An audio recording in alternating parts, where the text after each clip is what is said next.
England, with its undisputed control of the seas, was supposed to take care of sea warfare. And France, with its great army of land warfare. England, with its undisputed control of the seas, France ended the last war to take care of sea warfare. So France, with its great army, bigger and better trenches, culminating in that super colossal trench, the Trench de Luxe, the Maginot Line. In these fantastic underground fortresses were stored enough supplies to withstand a siege of years. The military leaders assured the French people that this mighty wall of steel and concrete made France impregnable. Those who dared criticize this plan of defense were sharply reminded that the French General Staff was the greatest on earth. In the meantime, Hitler was scheming a conquest based on lightning speed and surprise.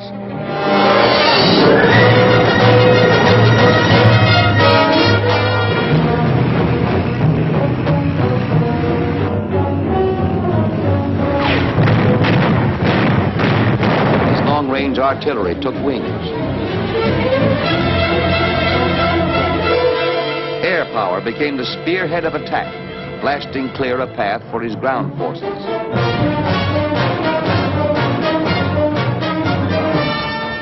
Under this shield of air power, the Nazi hordes poured into France. The mighty Maginot Line proved no barrier against this new kind of warfare.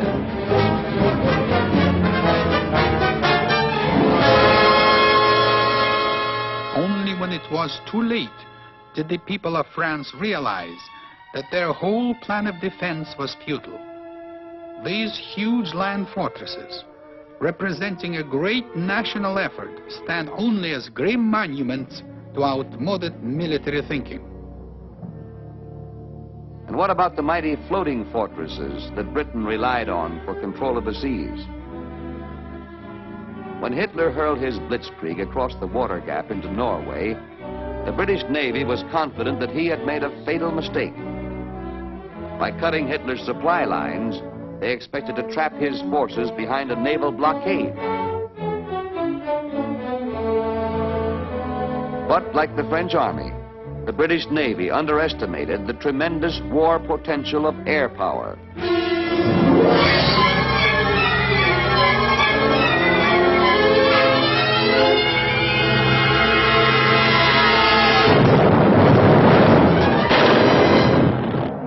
Planes from British aircraft carriers took to the air, but they proved no match for the land-based aviation of the Nazis. Britain's own land-based planes lacked the range to come to the rescue. So the world's mightiest navy, utterly helpless, was forced to retire to the protection of the Royal Air Force, driven back not by another navy, but by this totally new military force, air power.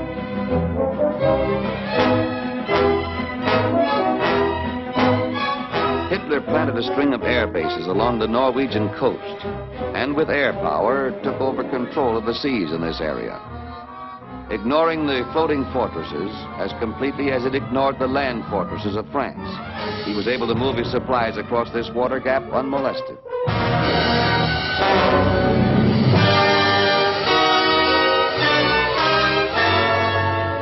Over 300,000 British troops cornered, doomed men facing surrender or annihilation under the merciless pounding of Hitler's aerial spearhead.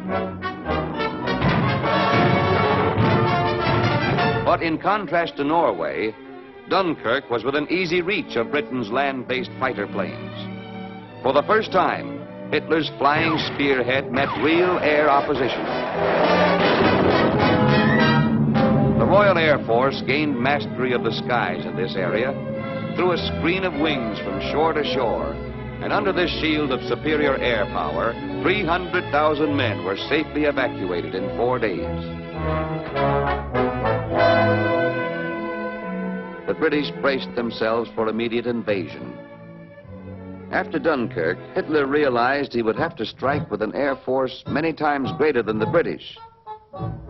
So, for 2 months, the invasion waited, while he equipped a chain of air bases to place his short-range aviation within striking distance of the target. And then Hitler received his first major setback. He sent over his aerial spearhead, wave after wave of planes. But the Luftwaffe, built primarily to clear a path for ground forces, proved no match for the Royal Air Force, built for war in the air. Outnumbered 3-1, the Spitfires rode the tail of the enemy, firing 8 guns to the Germans' 1.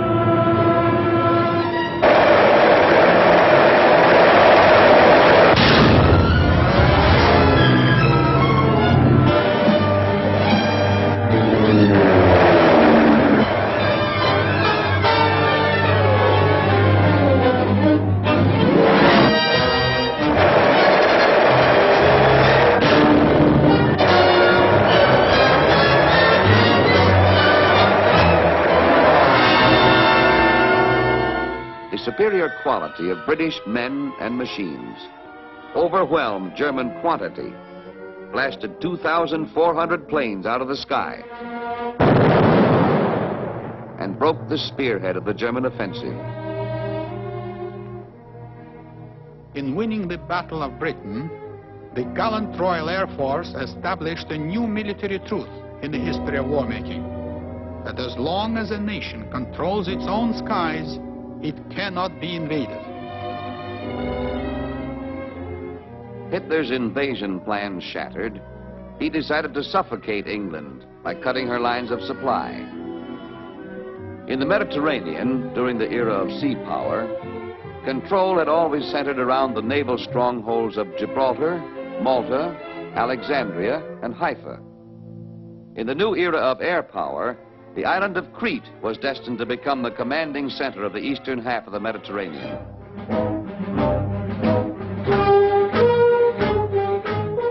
Recognizing the importance of Crete, Hitler, with his spearhead of short-range aviation, pushed step by step through the Balkans and amassed his strength for an aerial invasion. The British had neglected to provide Crete with an aerial defense and were confident they could defend it with their navy. The world witnessed the first clear-cut duel between sea power and air power. The Luftwaffe went to work, sinking ships, destroying ground installations, seizing airfields with parachute troops, and finally landing an army of occupation in gliders and transport planes. The first territory to be conquered entirely through air power. Another upset in war-making. Germany calling, Germany calling, Germany calling. Here are the Reichs under ambush. Station Bremen and Station DXB on the 31-meter band. You are about to hear our news in English.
Heinrich, your reign of terror must end.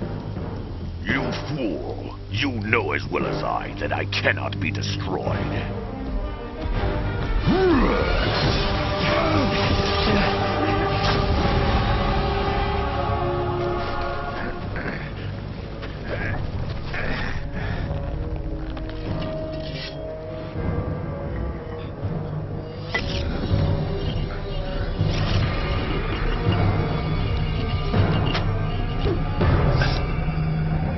Prison, then.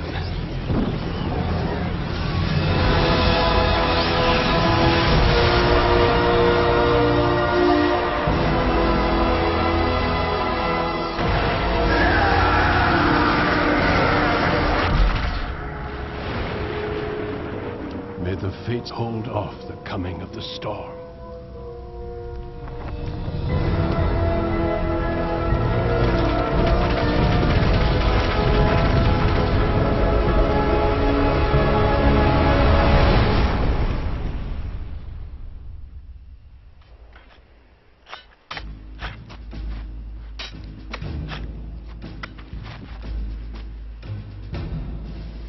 Return to Castle Wolfenstein immediately. Notify Herr Himmler. We've found him.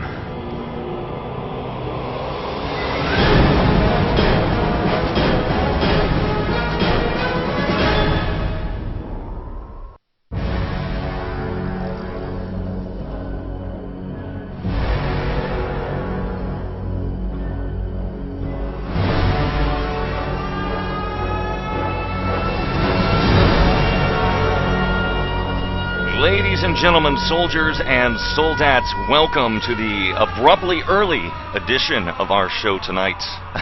Oh my God. I had another great intro planned. I was so excited.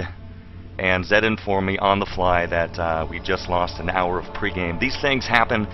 We're going to go ahead and overcome that and gear up for the action tonight. I am joined on the microphone with an assortment of broadcasters who are going to be calling the shots for tonight's game. We're going to be doing two games, but I'm not sure what the second one is right now. Right now we're looking at One Soldier versus xeimos. It's going to be happening here in about 30 minutes. Now, joining me on the mic, first and foremost, is going to be Bridger. We're also going to have a few other surprise guests, but we're going to start with you, Bridger, as you're the only one here. Everybody else is going to be showing up here in about 40 minutes. Let's get it started with you, buddy. Welcome. Yes, I am the Supreme Allied Commander Caster to your Axis Shoutcaster, and my name is longer and therefore clearly better. I believe I gave you the rank of Lieutenant Bridger, and you said to me, you know, I've been doing this a while. I deserve a better rank, so we'll give you Lieutenant Commander. How's that sound? Oh, okay. Lieutenant Command Caster. Yes. So I think that's good. A little flustered here, Bridger, but here's what we're going to do tonight. Last week was kind of our show match, and we took that coverage and we listened to the feedback that we got, and today in the States, or tonight in Europe, as the case may be, we're going to take some of the advice, some of the comments that you guys gave us to try to fine-tune our programming. Next week, number one on the agenda, Zed and I are going to sit down and we're going to nail the time down a week in advance. That way I can do an hour of pregame and we'll be set. I feel bad for Zed. He's got 9 million PMs, the life of an admin. So here's what's happening. Bridger's with me, the Allied Commander, who's been a broadcaster with me for many years.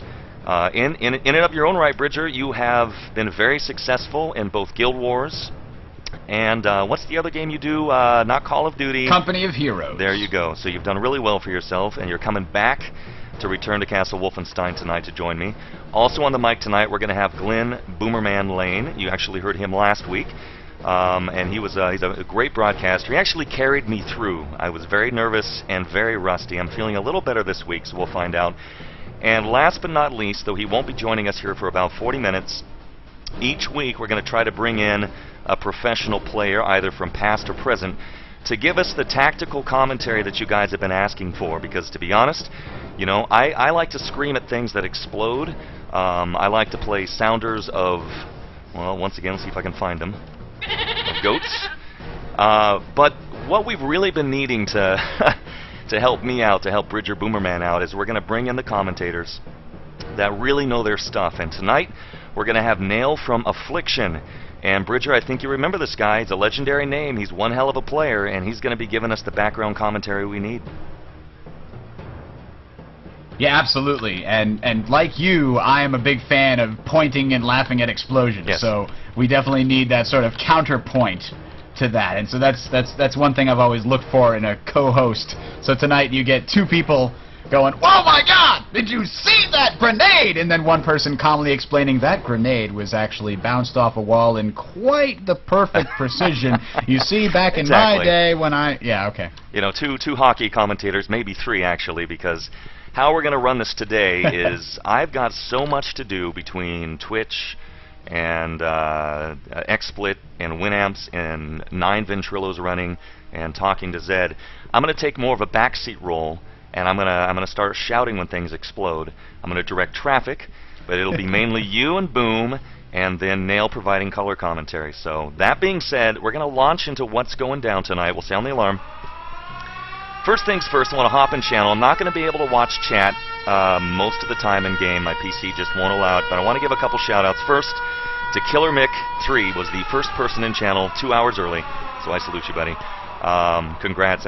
He's truly a soul abridger. He's very devoted, and one of the 135 new Axis soldiers. So if you see on the bottom of my stream, there's a little heart, and there's the number 135 by it. Those are the elite Axis soldiers who have signed up to the army so far. So hopefully, I'm hoping by next week, Bridger, we can get that number up to 300.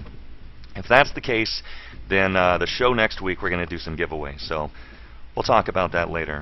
Give a shout out, as it always gets people interested, to my new friend Michael, who I talk to on Facebook a lot, fellow DJ, and dialing in for the first time to watch the show. So Michael, I salute you. Glad to have you here. For the rest of you guys that are also tuned in early, I'm sorry, we're going to be a little bit rushed. I'm going to quickly go over some names. Thunder, he's here, obviously. Ex-Paladin, hello, Foost. Hi, Foost, one of the first to follow. I appreciate that. And the rest of you guys, so welcome. And I'm not quite as nervous this week, Bridger, as I was last week. I feel a little bit better. I'm just a little flustered by the fact that we have to book our little asses off. You know, I was looking forward to playing about an hour of World War II movies, and well, I tell you what, I've been listening to a new audiobook that might interest you. It's Winston Churchill's The Second World War. It's why very excellent audiobook. Highly recommended. Whenever you and I used to go to the TSN events around the country and stuff, I always wanted to room with you, because not only did you not snore, but you were quiet, and we could sit and talk about World War II stuff. You know what I mean? We didn't party. We went to bed, woke up early in the morning, shoutcasted, hung out at night, drank water, talked about World War II. So that's cool, man. That's really cool. You're into your zone tonight. You're focused. Indeed. Haven't been to World War II in quite a while. Company of Heroes, the last one I did last year, so coming back to it. Well, I mean, you've been doing your teleheroes. I'm so out of the loop. Tales of Heroes. That's right. No, that's right. Tales of Heroes. And that was actually went from 2006 to 2008. I took a break and started again in 2011, if I recall correctly. Yes. And so that was the last one I did at the end of June 2011. So I'm coming back to World War II again. It's such a great conflict to game. So good. And talking about conflicts and great games, return to Castle Wolfenstein, one of the greatest first-person shooters to ever be created. We talked a lot about that last week. Last week was kind of a giant love-in for RTCW, and this week is going to be our streamlined coverage. And here's what's happening tonight. Zed, your intrepid admin, has picked out our first match. It'll be One Soldier versus xeimos, and we'll be talking a little bit about One Soldier here and xeimos with Zed. Zed, are you with us here on the mic? I am. Hello, everybody.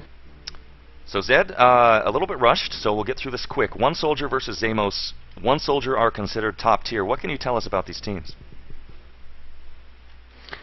Well, definitely both teams are very strong. One Soldier definitely one of the top teams currently. They have been dominating the scene for the past couple of years. And I would say that xeimos is definitely underdogs in this fight. So they do have very good players, and we're gonna see an epic match tonight. Definitely, I'm gonna ensure that. And I have no clue whatsoever who's gonna win, but the favors are on One Soldier's side, so we're gonna see a nice match. What can you tell us about xeimos? I know One Soldier are the UK team on the roster, and if you guys want to learn more about this tournament, I have it under the video stream.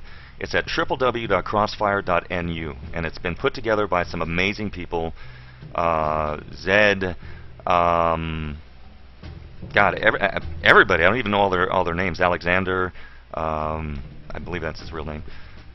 It looks like Nsam was having a problem joining Vent. I think he's with us here now. Anyway, check out that link you can follow the RTCW spam and get all the information that you need. We're going to try to provide the information here as well. So what can you tell us about xeimos, the counterpoint to the UK team One Soldier?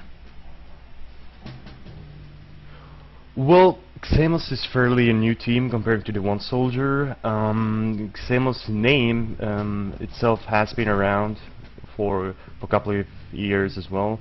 They had some lineup changes, but they have amazing players as well.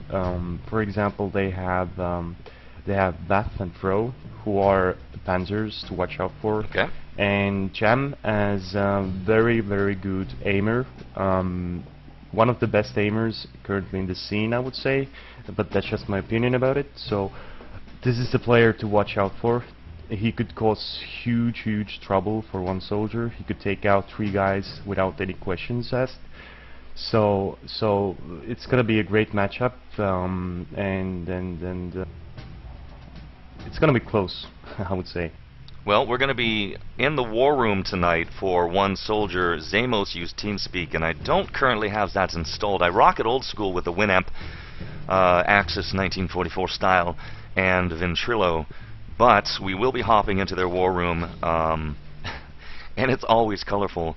One of their guys, I can already see him talking. I'm not sure if he's the team captain. How do I pronounce this again? I know you went over the names with me. Ozo? Is that right? Ozo, yeah. Okay, yeah, this guy's a clown. He's great. I've already listened to his war room. He's a funny. He's amazing. So we're going to spend a lot of time listening to these guys tonight. What is war room coverage? It's where we listen to the team comms and how they react to things unfolding on the maps. We're going to be talking briefly about the 2 maps tonight. I'm going to have to fire up the game here. We're looking at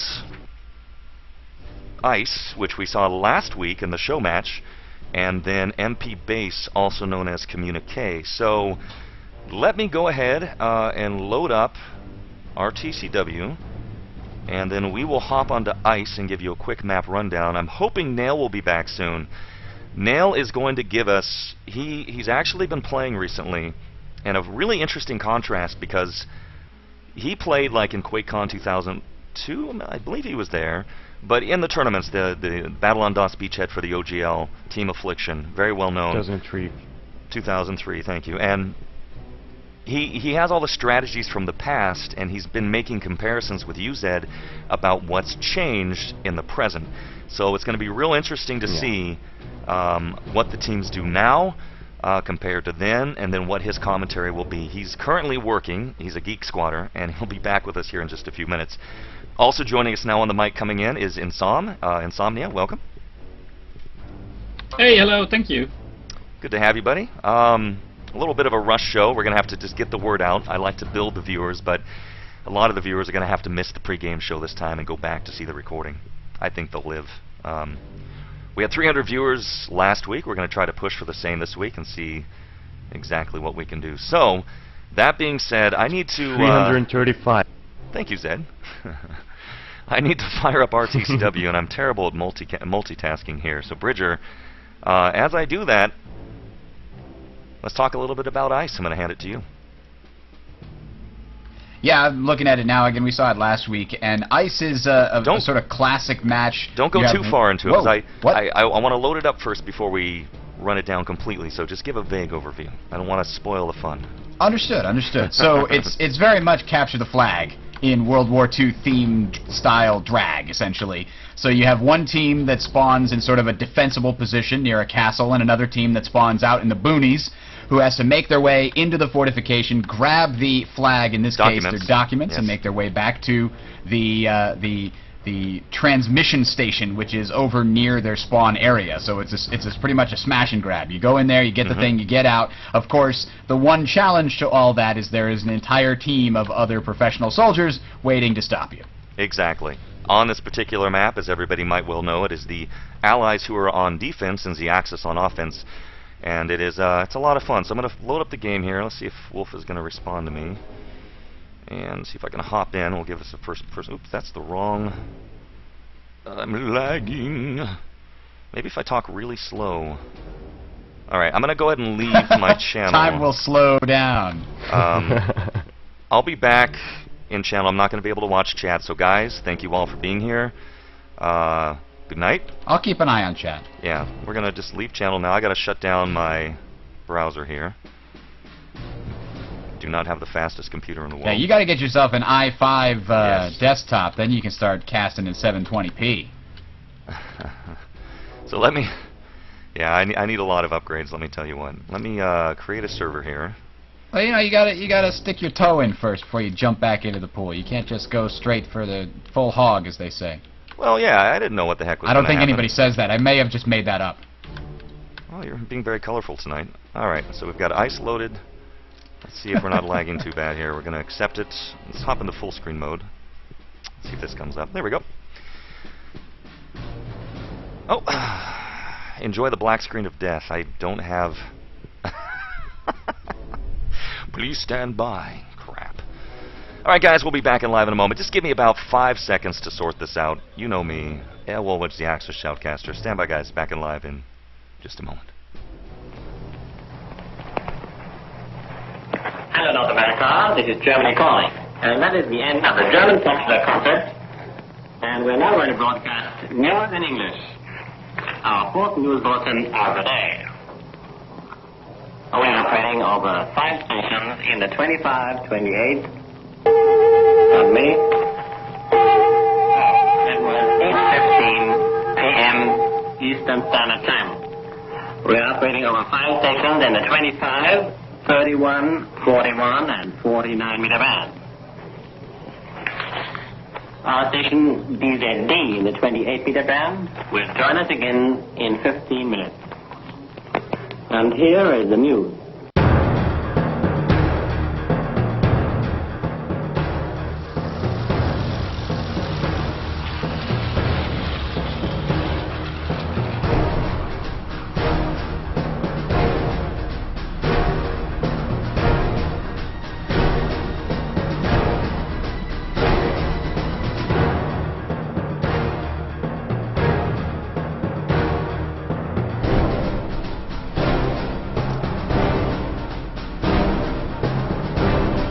Wow, that is loud. Alright, sound the alarm. Dear God.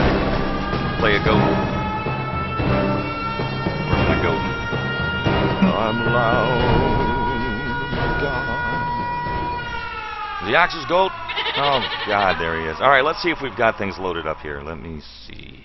Yes. Hey, look at that. We've got game stream. Alright, Bridger. And don't make me tell you again. I'm sorry, Warwitch. I had our boys scheduled to do a big old attack on the Axis broadcast tower. Okay. And they thought it was supposed to be today, but it was really supposed to be tomorrow. I told them that we were going to use it today, but yeah, so that was probably the cause of the problem. I'm sorry about that. I put the fear of God into them though. They won't do it again. Don't worry about it. Well, you might be able to want to watch the game. Well, here we are. I've got everything fired up. I just got a little bit rushed at the last minute here. Zed, darn it.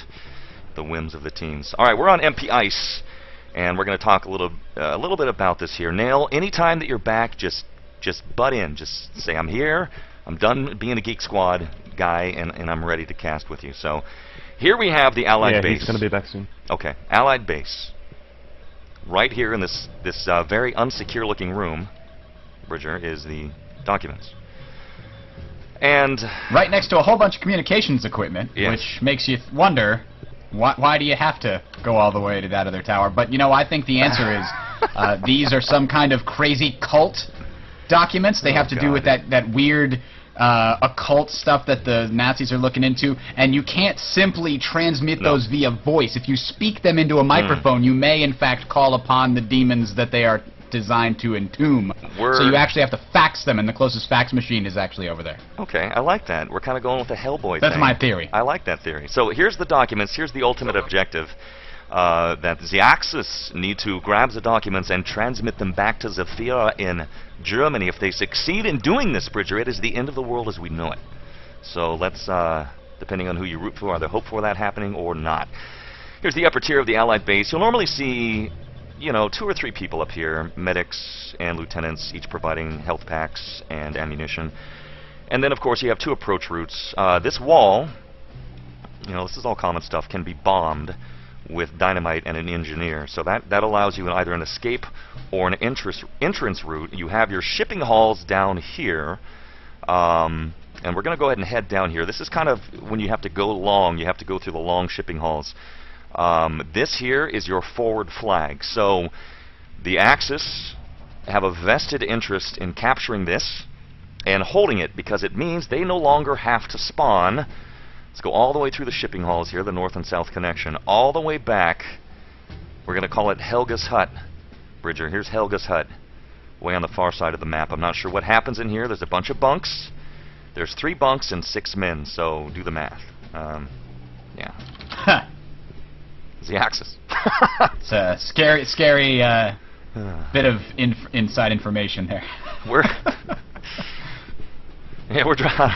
here to entertain folks. Enjoy. So, welcome back. You might notice that beneath me we have Bridger and Boomerman on cams. Boom should be joining us soon. Boom, be here anytime, buddy. We're counting on you tonight. Starting a little early. We're about 20 minutes out from match start, and we're back in game here. So that is Axis spawn. Making our way here to north and south connection. Here's the half track. And you might remember half tracks in such movies, great movies as Saving Private Ryan. And that really cool ambush scene at the end. That was fun. Germans did not fare so well here. And then if you make your way through the forest of Cherbourg here, this is where the Axis need to go, marked with this ominous German-esque flag. And inside we have the transmitting documents. Or the transmitting equipment. So once again, the objective is for the Axis to grab the documents, make their way all the way back, and transmit them, but bad things can happen. Bridger, as you know, inside these shipping hallways, it's very tight. I mean, it's a perfect place for the Allies to set up defense. Just check out these corridors here. Dangerous stuff. There's really 2 choke points in 2 different locations. The main entrance from the spawn area has the 2 choke points, as in there's 2 tunnels that you can go into. And then once you get into the maze of tunnels, there's 2 different ways to get out of them. You could get out of them via the special secured door that you have to bust down on the right-hand side. The service door is what it's called. Yep, that's the one that has to have dynamite planted on it and detonated in order to get in. And then the only other way to get out of the service halls toward the direction that the Axis want to go is sort of to come into the main valley on the other side of the mountain and make yourself a big giant target, because there's not a whole lot of cover when you come out that direction. So that is basically also the area where the Allies are going to be spawning in, is in one of the buildings in the back here. Yeah, so it's right over here. This is the closest way to the enemy spawn. If you had Helga's Hut, this is the, I'm trying to think of something witty. But here's the Allied spawn here. And, alright, so, you know, the Allies have now got 2 bunks and 6 men. Hopefully, oh, thank God. Okay, the bunks are stacked. We're good. Alright, so... You know, three guys per bed is scary stuff, but that's like the old shoutcasting days. No, they sleep in shifts, Warwitch. This is war. Right, you cannot all sleep at the same time. True. Fair enough. Huh? Although it's even more scary when you consider that so many people make these maps 64 players, and then you've got, then you've got a lot of trouble, 32 people in 4 bunks. That's a lot of shifts. God, this shoutcast has taken a strange turn. So that is MP Ice. In a nutshell, tonight's map. Hey, I like my immersion. I do. We're going. You know, as the Axis, we've got. According to your picture, Bridger, kind of looks like you're part of the British Army. I think is the idea. I'm on loan with the Tommies. Yeah, you're from the Tommies, and then obviously Glenn Boom is from the Allies, and then when we used to shoutcast with Van Silly, the Asian Canadian sniping sensation, he was Russian, so we covered all the fronts. Back in the day. So, that being said... Right, Warwitch, now what you have over here is a very good spot for an ambush. Sorry, that was the Anzac Bridger piping in. We've got about 15 minutes to start, and I guess we cannot push these guys back at all. Let's actually do this. I'm curious. We're going to head into their war room right now, so Bridger, let's go ahead and test this, make sure we both get this right. We're going to pop in. We're going to take a listen to One Soldier and their preparation. So let me find my ambient radio. There we go. Stand by. Shh.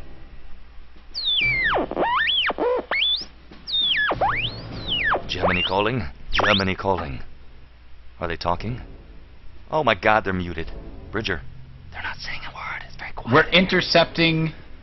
We're intercepting radio silence is what we're doing. That's right. Put your heads to the speakers. This is what the Axis did in World War II. Don't, wait, we have someone pounding his keyboard. Come on, guys. This is the most anticlimactic war room of all time. There we go.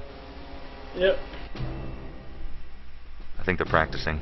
I heard someone agree with someone else. We're pretty much keeping in the same position, Sharky. I love these guys. It's the Nothing new. the Tommies. We did after, try after the episode in Box Room, yeah. Oh, that was it didn't work. It didn't work. This wasn't fair. Alright, so we'll head out. Kind of out of context, obviously, Bridger, because we're not in their game at the moment. But that's going to give you an idea of the war room. So, that being said, we'll take a quick break. Give me like 2 minutes to fire things up. We're going to try to get a hold of Nail. We got to get a hold of Boom. We got to do this because the game's going to be starting. So, that being said, stand by, guys. We'll be back in live RTCW coverage, the Anniversary Cup 2012. Stick around.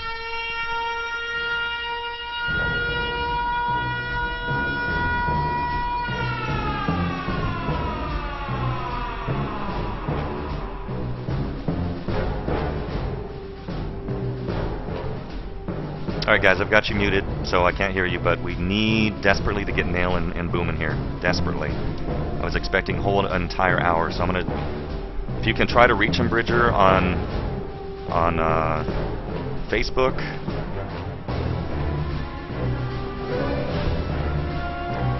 We'll do our best. Son of a mother. Hi guys, I'm broadcasting. It's the Axis secrets. Scheiße. That was top secret information. I forgot they could hear me. Stand by.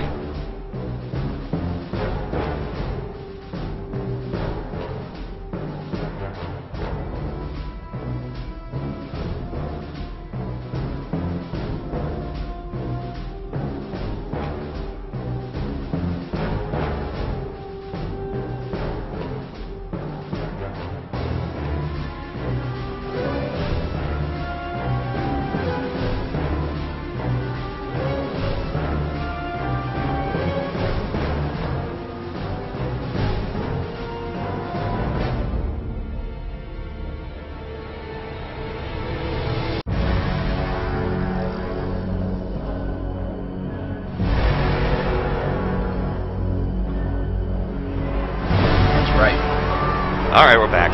I'm noobing it up today. I guess Snail is here in a couple of minutes, so... Okay. That's actually kind of funny, Bridger. In 10 plus years of broadcasting, I'm transmitting secret information over Ventrilo. Alright guys, we gotta get him here. We're in trouble, we're in danger, and the entire, like, audience is... Really? I forgot. Damn it. Every week I've got to do something screwed up. So, first map is going to be MP Ice, and then we're going to... But you know what, Zed? It's probably going to end up being MP Base. You know, that's just the way things have been going. Base will be the second map. I would like to talk about Base. Maybe we'll have a chance very quickly. Let's let me hop in game here and see if we can head over to Base. There's no way to push these guys back 10 minutes? Nothing? Like we got to go in 10? I guess 10 minutes will be fine. Okay. I think I could possibly talk to them. See if you can push it back like 10 minutes. Otherwise, this is going to be the worst shoutcast. How do I... Oh, come on, we'll be fine. Okay, I'm hopping on. You're getting all worried. Oh, you know me. I get feisty. How do I vote myself as referee? I can't seem to do that. The black screen of death. Yeah. Yes, indeed. There we go. All right. We're going to quickly... I can't talk. We're going to quickly run down Base, which will be the second map tonight. I wanted to devote a little more time to this with a Nail and Boom, but that's just not going to happen. So, Base is an interesting map. Oh, who's that? Is that you, Nail? Yes, sir. Okay. Well, here's Nail, formerly from Affliction. Welcome, buddy. Hello. We'll sound the alarm. Glad to have you here tonight. As you can tell now, the game got pushed up. We would be entering pregame about 5 minutes ago, but now we're just about to start the match. So... Gotcha. Yeah, no, I wanted to say congratulations on your 1 year anniversary, sir. Oh, thank you. Yes, that's big news. You might spot her zipping around in the background. It's my 1 year wedding anniversary today with the Axis wife. Me loves you. She's sweet. All right. We've been together 9 years, though, so I don't know if that counts. 1 year married, 9 years. Took my time. It's also, isn't it Veterans Day today? Isn't, like, everything happening today? Yeah, I think this is Veterans Day. That's crazy. All right, back to the action. Nail, I don't know. I don't think you have the game fired up. I don't want to interrupt, but Zed, is the game going right now? Because it just launched. No, and I'm not sure if they're just warming up. Oh, okay. They're just playing warm-up game. Okay, good. Just making sure. Sorry. All right. That being said, I'm taking a look here at MP Base. Nail, give us a quick rundown. This is a really interesting map because you have two objectives. You have Radar Station 1, Radar Station 2. So normally in RTCW, you either have to bomb one objective or steal one set of documents. So give us your quick rundown of base. What are your thoughts? Yeah, no, absolutely. It's it could be a map where they could have 15-minute holds, or with these teams that we're seeing, they could have 2-minute cap times. It's crazy. The map, usually people will just abandon Radar 2. They'll focus more of the defense on Radar 1. And that's traditionally how it's been for a while. So when teams throw in, a Radar 2 defense, it is really a shock and awe for the opposing team. The big thing to watch for will be the Northeast Tower. Whenever the Allies push that, they have an easy, spawn camp if they need. And from there, it can be a good game. One false Panzer, one false airstrike on the Axis spawn, and it could be over. So it's going to be a lot of spawn camping, I would believe, but we're going to see some good pushes. They're going to be really strong. I've seen a lot of these players play lately, and they're very aggressive. You can tell they've been playing for years and years, and a lot of them, their tactics are great as well. So we'll see what they throw at us. Well, these guys haven't stopped playing. I mean, this game is 11 years old, and they are still devoting their life to it. It's impressive stuff. And we're talking a little bit about the map. So I showed you Radar 2, Radar 1. Justice from Paradigm will claim that he's responsible for the strat, that most teams early on just gave up the second radar station and focus all their defense here, because otherwise you've got to split your defense between the two. Now, as you said, sometimes a team will completely throw a wrench into the works of the incoming offense and make a full hold on Radar Station 2. So that's going to be interesting to see tonight. I'm going to be really curious to find out what both these teams have planned. We have xeimos and one.soldier starting here in about 5 minutes. So, quickly, and if you could post, Zed, is that the server information in your comment, I assume? Yes. Yeah, that's correct. Tell me briefly, Nail, as I'm going to hop in server, I'm going to hand it to you. How would you describe these European players as opposed to the players from the States that you're used to? You said their playstyle is different. Yeah, it's always been different. I mean, we, back in the day, I guess you could say, we tried to adapt as many of the good tactics they had. We called them strats, of course. They called them tactics. So they've got a playstyle of their own. From what I'm seeing lately, they're much more aggressive than it used to be, 9 years ago.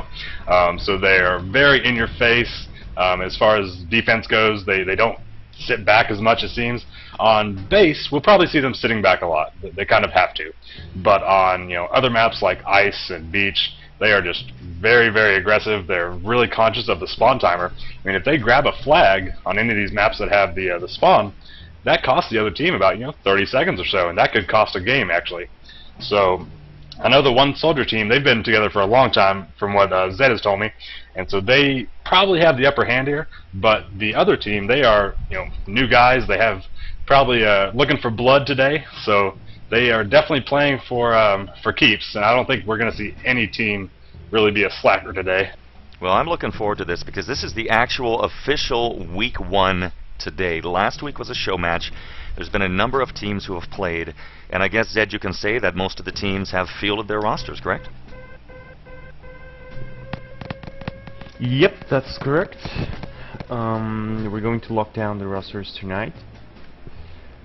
beginning of the cup. So yeah, basically the lineups are fixed and should be ready for the cup. Okay. Well, I know there was some concern early on. You weren't quite sure which teams would be able to field their 6-man roster or not, and it looks like the majority of the teams have. So again, you can hear the game in the background. We'll be going live right now. We're in the RTCW Command Center. Still no sign of Boom. Hopefully he'll be popping in here soon. He's got about 3 minutes. Hopefully he'll be able to make it as well. Boom, if you're listening, you can contact Bridger, give us a rundown of what's happening here. Right now, if I'm on the proper server here, let's take a look. I see some OP guys. Looks like we're on, what is this, Radar? This is MP Assault. Is that the one that I'm on now? Assault, that's right, Assault. That's yeah, they're warming up on Assault, so they don't want to show. They this don't want to. This is the first map I ever cast. Was it? Yeah, they don't want to show their hands. You know, they don't want to. I'm a referee. Getting a little lag. It's necessary. One does not simply view a match without. I don't know where I'm going with that, but yeah. So is it kind of a Mordor reference here? One does not imperative to being able to see. Exactly. God, I'm lagging. Oh, this is not good. Well, sorry for the choppy frame rates. Technical troubles galore tonight. We're going to do our best. We're going to push through it. This is 1944. What do you expect? I'm broadcasting from the Axis War Room. Zephyr demands perfection, and we haven't quite perfected our broadcasting even after 10 years. So yeah, if we would broadcast Battlefield 3, we would have like 1080p streams. So yeah. Exactly, that's how it works. We'll get to that. Yeah. What you're seeing is not low frame rate, it's pixelated old graphics. This is what the game looks like all the time. Yeah, the frame rate is like 5 frames per second. Now you're scaring people away. Oh no! My bad. Yeah, a little more, unfortunately, multiple a little more laggy than I'm used to. I'm not sure why this is behaving this way today. Quick, chat room. Alright. We got $20 goes to the first person that can identify warwitch's problem. Oh my god. I'm going to go ahead and refire I'm sure that'll work. I'm going to reload Wolf. I'm going to try to shut down anything that I can here tonight. So, Nail, Bridger, I'm going to hand this back to you. Nail first, MP Ice. What do you expect to see? Is that, does it favor the Axis, the Allies? I mean, those choke points in the shipping halls are pretty brutal. Yeah, they are, and it's one of those. It doesn't matter which way you go. There's pretty much a choke point on both sides. So if the teams, they're gonna plant the door, and then they'll hold down the flag.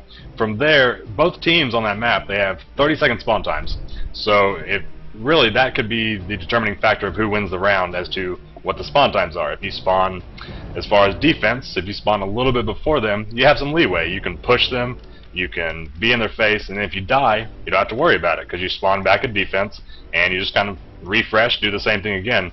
So it's going to be really dependent on the spawn times. I would expect them to be, as far as defense goes, they'll probably be pushing both sides, maybe running a lot of people for the flag, and just trying to push the offense as back on their heels as they can. As far as the advantage, I'd probably say the advantage is on the defense as far as the Axis goes, or the Allies. I'm sorry, because it is just a really choked map. Like you said, either way you go, it's really small doorways.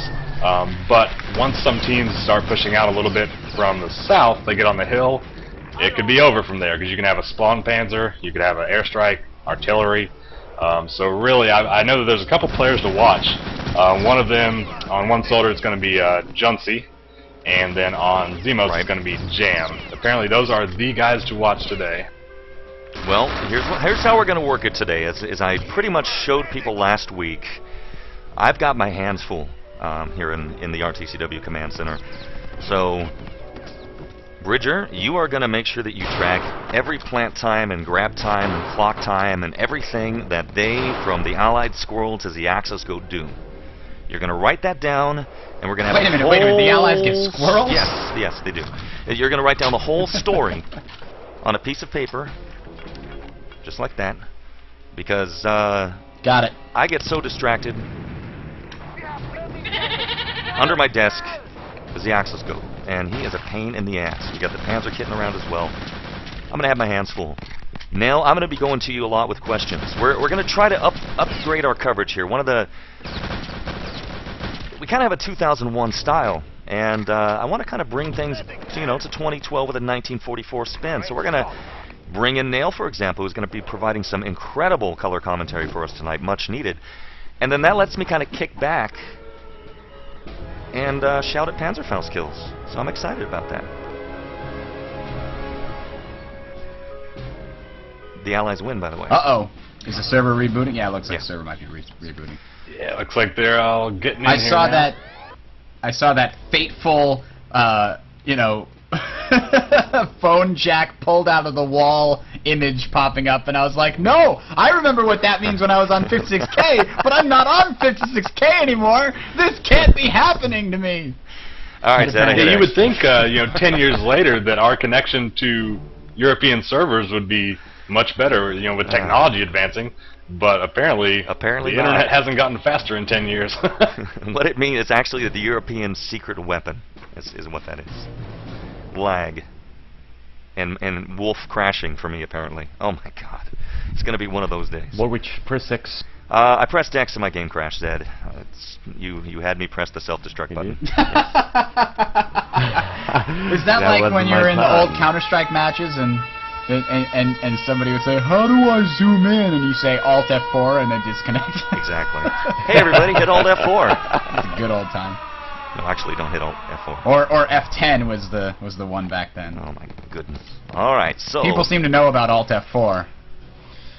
We're in game. Hopefully I got kicked. Oh my god. Let's see. Punkbuster kicked player, Warwitch restriction, corrupted packet flow.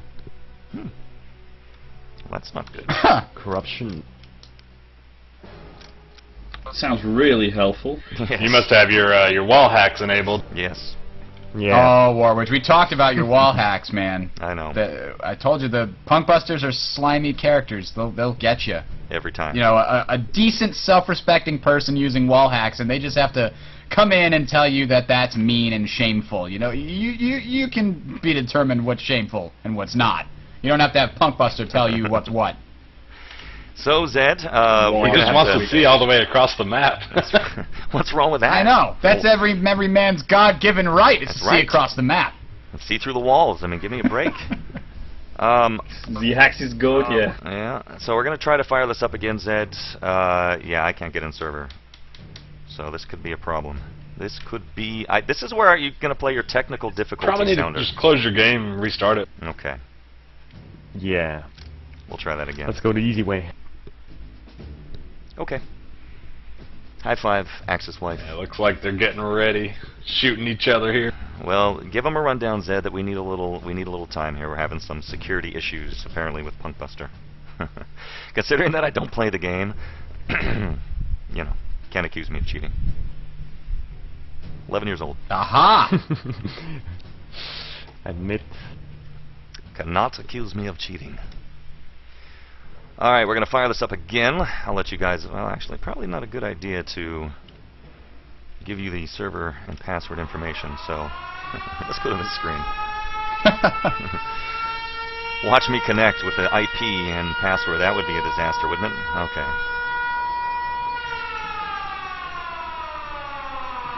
Alright, we'll give this a shot. We're back in game. If I can't connect, Zed, I don't know what we're going to do. It's going to be the most unclimactic shoutcast in RTCW history.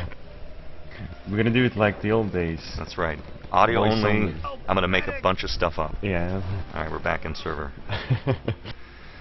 Alright, Nail, we're going to hand it to you, buddy. Go ahead and spec around the map here. What are you seeing as far as the rosters go? Well, on the... I guess you could say the veteran team, the one soldier, we've got Ozo, Crumbs, Merlinator, Junsy, Sharky, and Circa.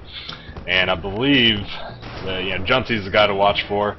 And they also have pretty good Panzer, I've been told. And I think Zed corrected me that here's the crazy European thing for me. Welcome to the world of broadcasting, brother. It's junkie, right? Junkie. Crazy, right? Blows your mind. So. Well, someone needs to tell him how to spell. C in your damn name. Should be a K. What's up with that? So on the xeimos side, we have I'm going to pronounce it like I read it. Vafro Mirage Squirrel. There's the Allied Squirrel. There he is. I told you, Bridger, they have... Well, he's on the Axis team. Damn wow. It, that spoils my whole deal. Damn it. Allied Squirrel on the Axis team. Well, that sucks. We got Jam and... oh, my God. Ephesia?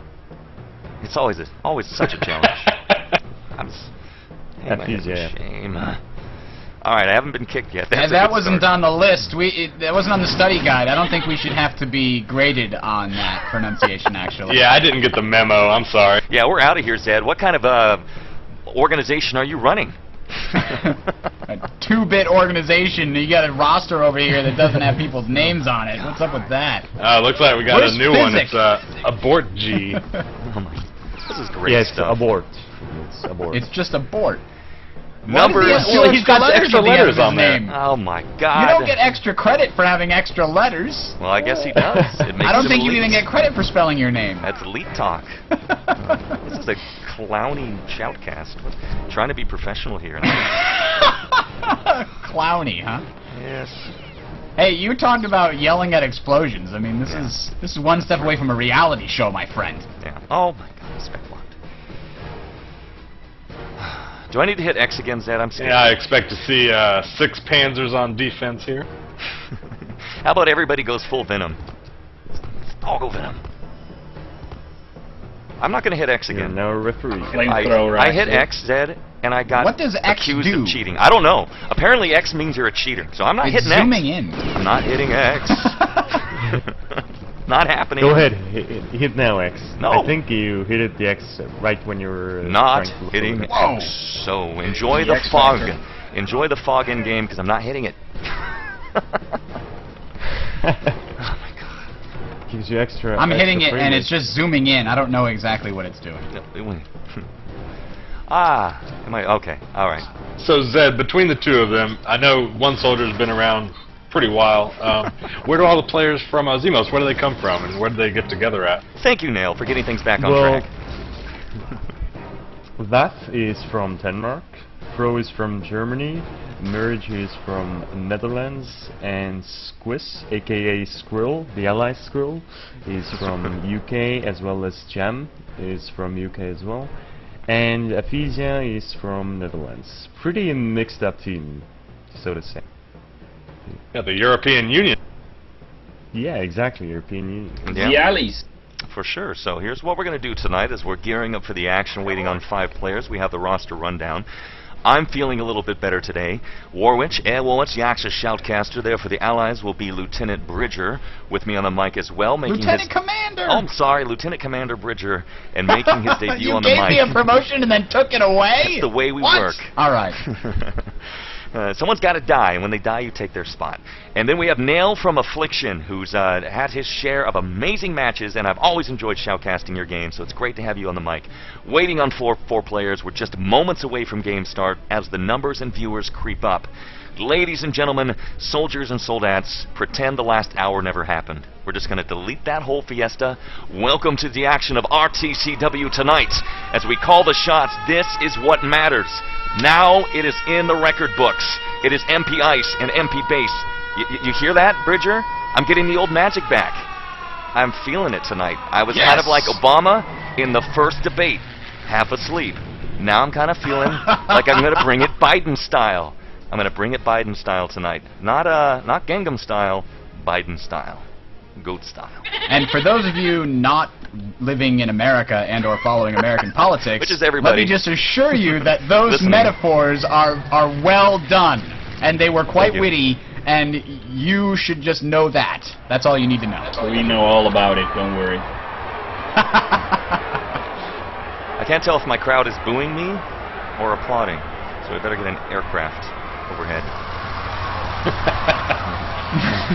Being strafed by Stukas and Spitfires. All right. So I like the new multi-view that got added. Oh yeah, here. don't do that. Using that to follow the action here tonight. Nail, tell me about multi-view. Don't do that. Come on now. Tell me what happens with multi-view. I like the multi-view.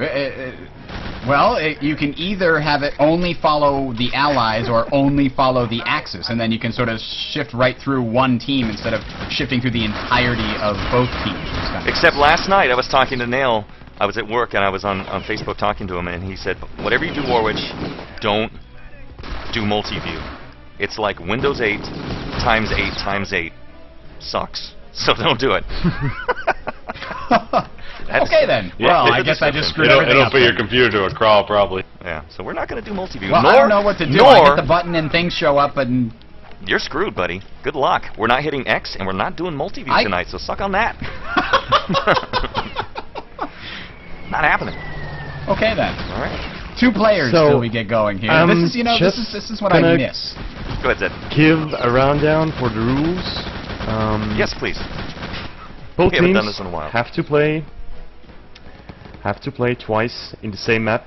The rules are A, B, B, A. So the first A team has to set a time and then defend the time, and then the defending team on the second round will have to set a time, and the other team has to beat the time. And this goes for each map. It's an ABBA style. It has been played on RTCW ever since the game launched. Since the dawn of time, and you would think by now I would have learned that, but, you know, whatever. I know what's happening, I just like to pretend I don't. Interestingly enough, as you can tell on my screen, the text is very clear, but this is how I have to shoutcast the game. I'm going to give you a little demonstration. Okay, right in front of me is my screen. I have to kind of... Do you like the close-up view of me?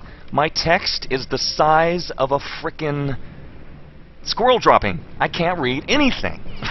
Zed, give me the command to change this crap back. I can't read anything. It's like MP40 Sharky. Well, yeah, I see a bunch of red letters. Somebody in chat there. CH_font space 2. Thank you, Zed. Type that Then in the you have to console. press X. No. Press X. It's not working. Oh. Please, CH_font 2. How does it... So Zed, what kind of times do you think we'll be seeing as far as times get set, or do you expect to see a couple full holds? I do expect a couple of full holes, so we're gonna see the match is starting. Match is starting. Ladies and gentlemen, soldiers and soldats, welcome to the action. Let's get back into full screen mode, shall we?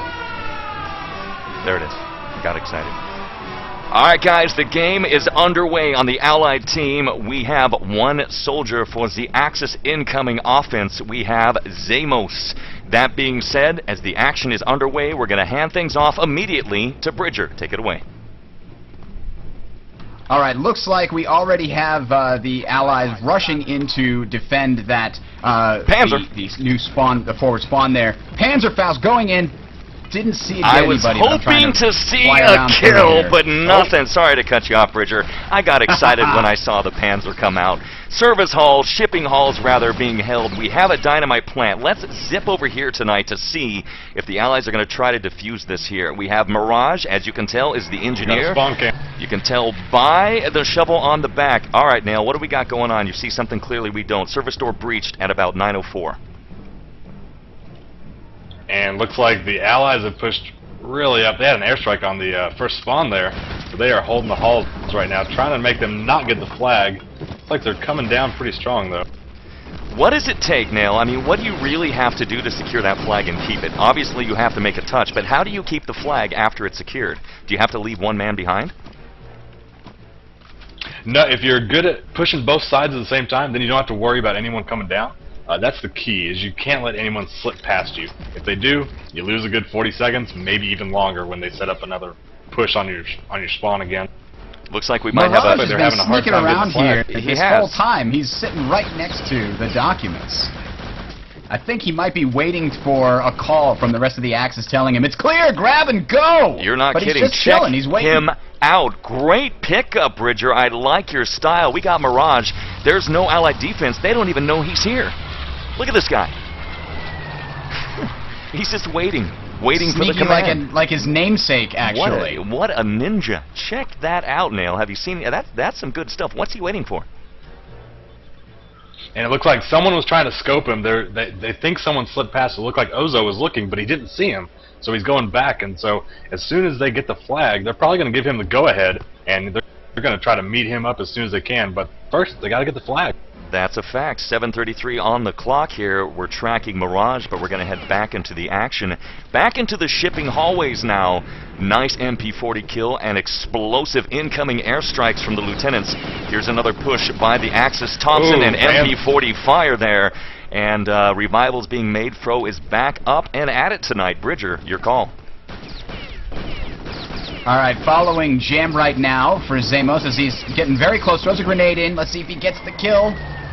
I didn't hear any Gibbs, so that is not the case, but he's breaking his way in. 1-2, goes down too early. Can't really help that. So let's see if we can follow his teammate. Gets picked up, does not make it in. It looks like we have a grab. We have a grab. Here's Mirage with the grab. He's got it. On the Axis Hills. Oh, he misses. Oh, no. That's the wall right there on the left. He might have missed on purpose. It looked like he fell back. Maybe.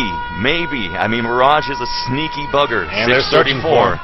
Yeah, the entire Allied strike force is going to be... Oh, you saw right there.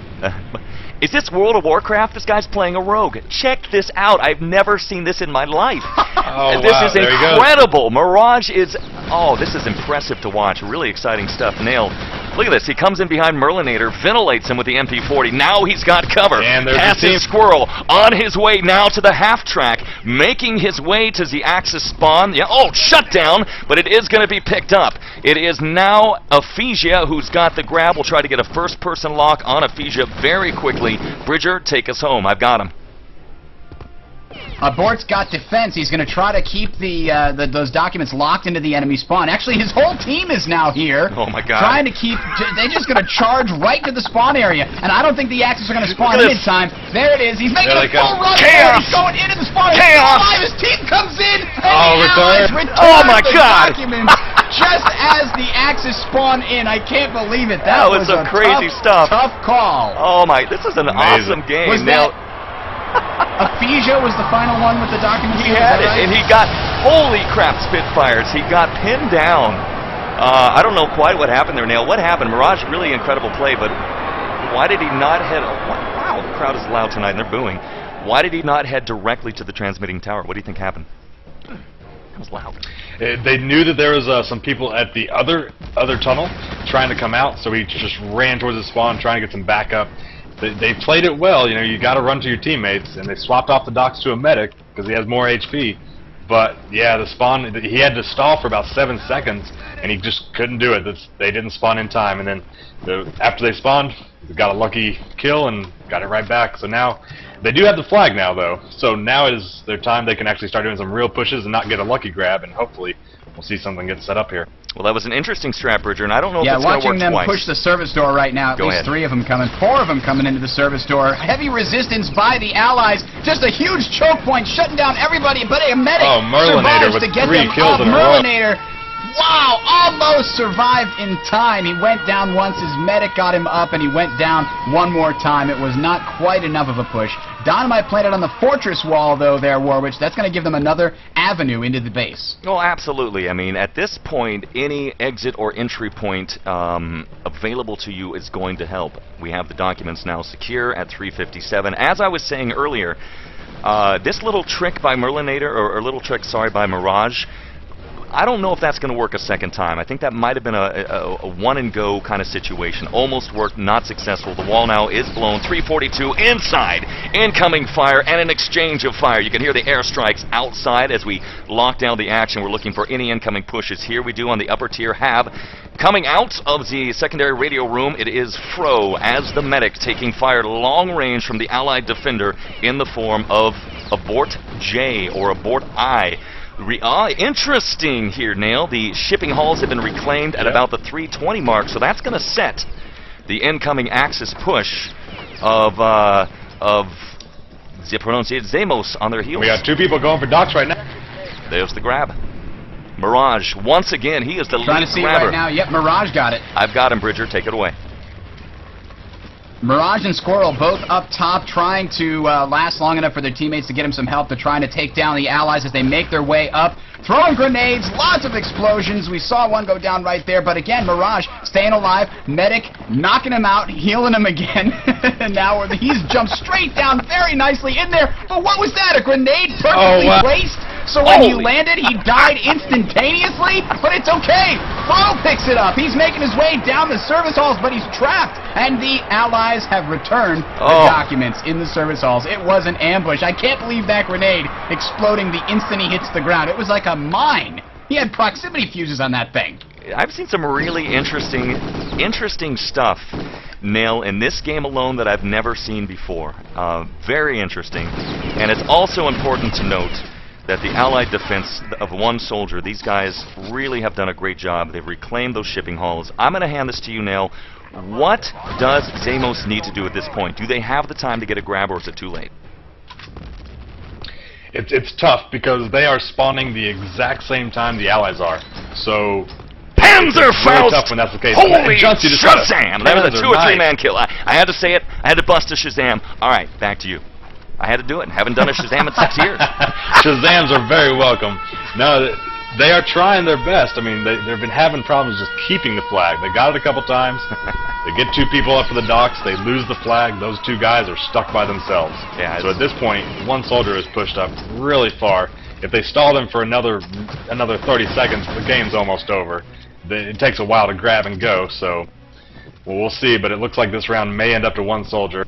Yeah, it looks like they're going to go with that full hold, Bridger, and it's impressive stuff. But no matter what, I am just really impressed with the action, you know, of Mirage. I like what I saw. That is going to be something for the replays. Would have been even better if he managed to sneak out. That's just some impressive metagaming within RTCW. 53 seconds here on the clock tonight, and it looks like we're going to have ourselves a full hold, which means, for anyone not familiar with Wolf, the rosters or the roles are going to be reversed. The Allied team of one soldier is going to be popping over to the Axis offense, and xeimos are going to be heading over to the Allied defense. So that's going to be happening here in about 36 seconds, and I think this next round we might actually head into their war room for a bit and take a listen. I'm going to be real curious to see what one soldier has planned as the Axis offense tonight, and that's happening here in about 23 seconds.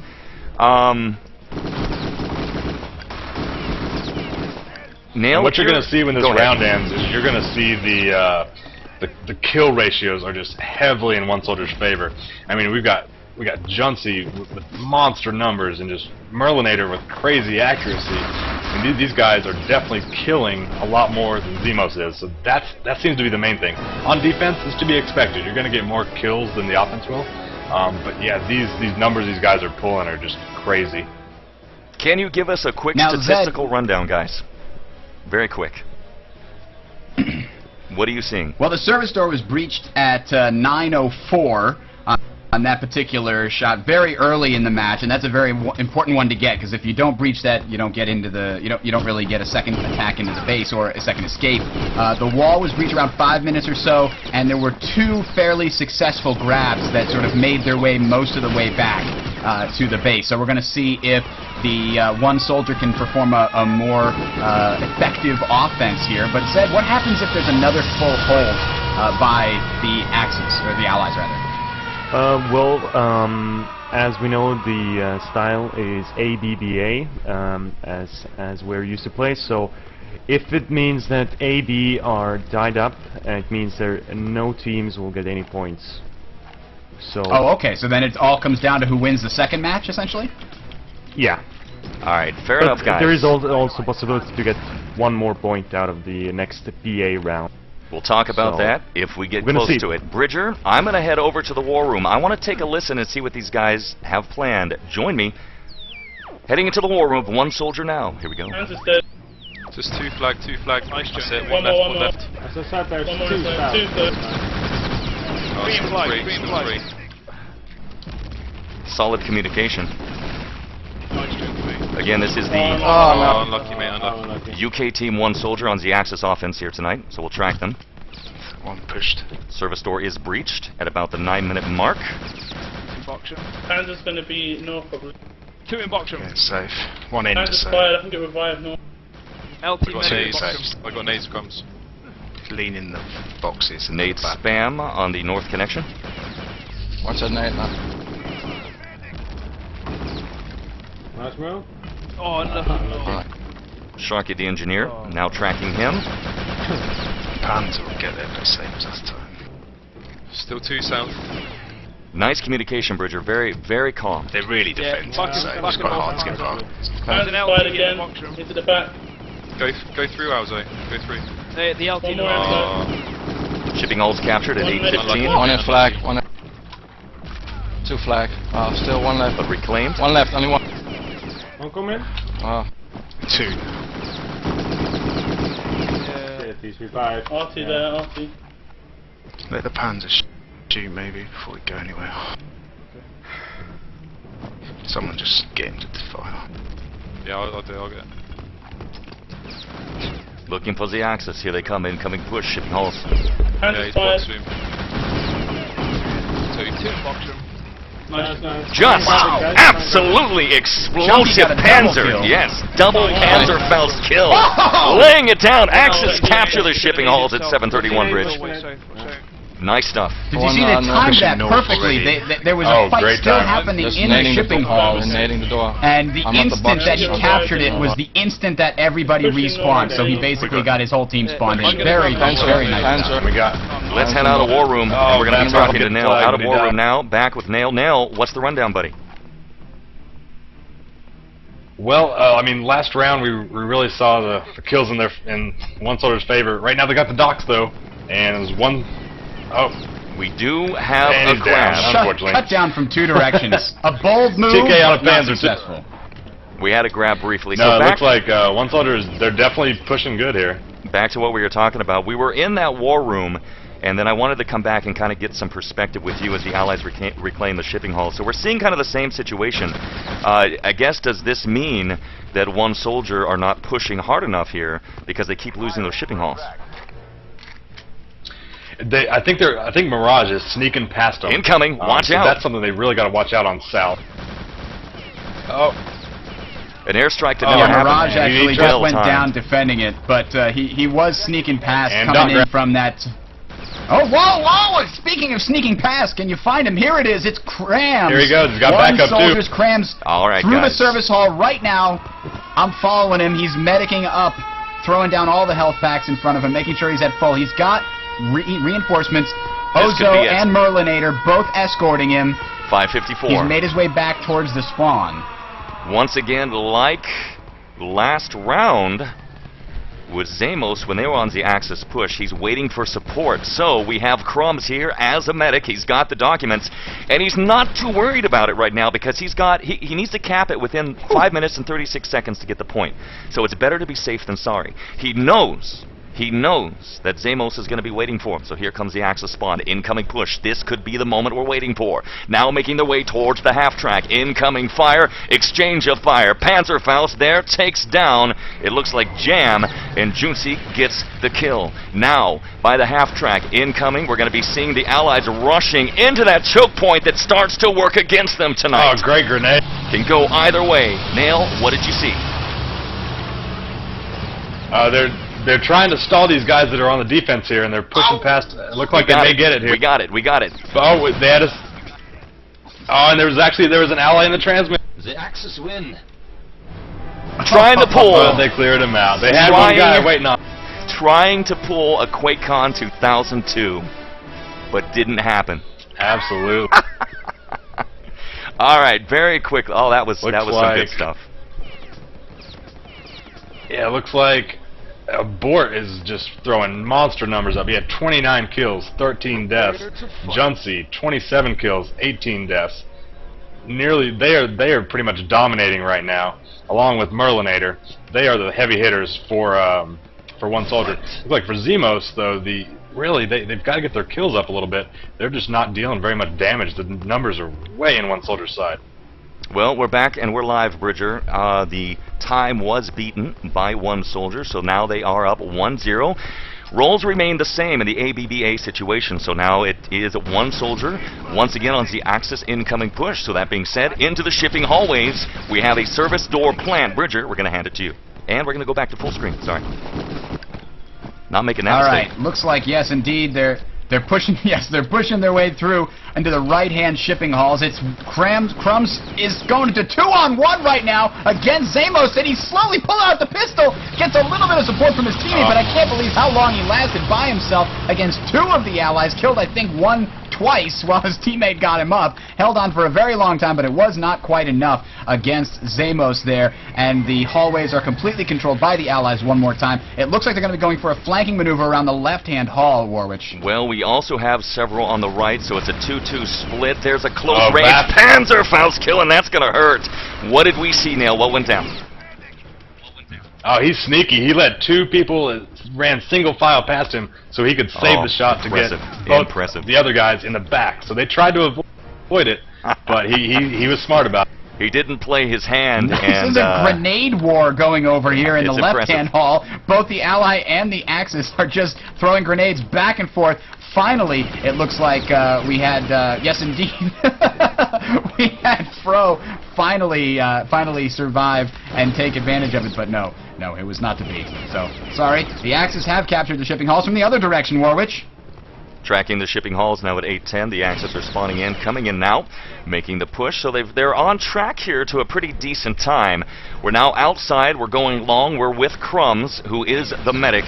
In exchange of fire against, it is Ephesia. Who's going to come out on top? Ephesia is the lieutenant's going to need to fall back. He's got no way to heal himself, and in that fight, it is Ephesia that goes down. So the outer perimeter is being secured as we make our way back to the Allied base. Here comes the Axis push. 1 man waiting up here on top on the Allied defense. Oh! Wow! Eat grenade, sucker! He is blown away, and then that guy goes flying. I don't even know. It was Squirrel. Pulled a little flying squirrel. Right there, you can see his body. Threw himself off the side of the building at 7:26. Nail, give us some more tactical commentary, buddy. I love this match. Oh, it's interesting right now. One soldier doesn't even have a lieutenant. Their medics are spawning with 30 bullets, and they're able to still keep on killing. It's amazing. They don't have any ammo, but yet they're using their pistol. Their grenades are just insane. So they have 1 guy up top right now trying to fight for the docks. He's against 2 people. He's killing them with his pistol. Nice headshot with a Luger. He's got the pistol. Oh, exactly. These guys, it's 1 versus 3 right now, and he's actually dominating. He's going to start pulling. Finally goes down. He's going to start pulling out the knife and just knifing the allies to death. That's really impressive. No lieutenant, so going with that medic rundown squad. I mean, finally got one now, but yeah, that's took some him good 4 stuff. minutes. That is some good stuff. 6:43 on the clock here, and this is for the marbles. I mean, this is week 1 here at the RTCW Anniversary Cup 2012, and these teams are showing us some stuff that we've never seen before. Have you ever seen this style of play from the American teams back in the day now? Not at this level. There's a lot of different defenses that ICE would have. NARF had a very notorious, a lot of airstrikes and artilleries, but they wouldn't push you. They would wait for you. They knew, even if you knew your defense, that you could not break it. These teams, they say, we're going to push you. We are going, if we die, it does not matter, because we're going to spawn back. We've delayed you enough. It doesn't matter. We will spawn back at the base, push again. So they just keep doing it. They die right when they're supposed to. They kill out when they need to. They group up. I mean, right now, One Soldier, they do have a lot of people in the shipping halls, so they're trying to get out, and it just really depends on what they can do. They got a 2-man push here, mid-level, going up the ladder right now. Incoming push, mid-level, as said. There's been no some defenses. Nice support fire. On that, right? Well, it's very quiet. Abandoned for some reason. I'm floating around the documents in a 2-man defense here, and I'm not seeing much, though we do have a little bit of an Axis push here on that hand-over-hand ladder. It is Crumb, medic, unsurprising, making the charge forward. MP40 out. Nice support fire, and it's a now 1-1 show. Ephesia, though, comes out on top and holds the D. But here comes another 2-man Axis push. Here's the charge. Ozo and Junkie bounding forward. Lieutenant and medic, nice support, ammunition, and health versus Ephesia, who is actually going to suicide there for the respawn back at Allied base. So pulls out the knife. Here's Junkie in for the grab. He's going to get it. Bridger, all you. Oh, shut down. Pistol fire.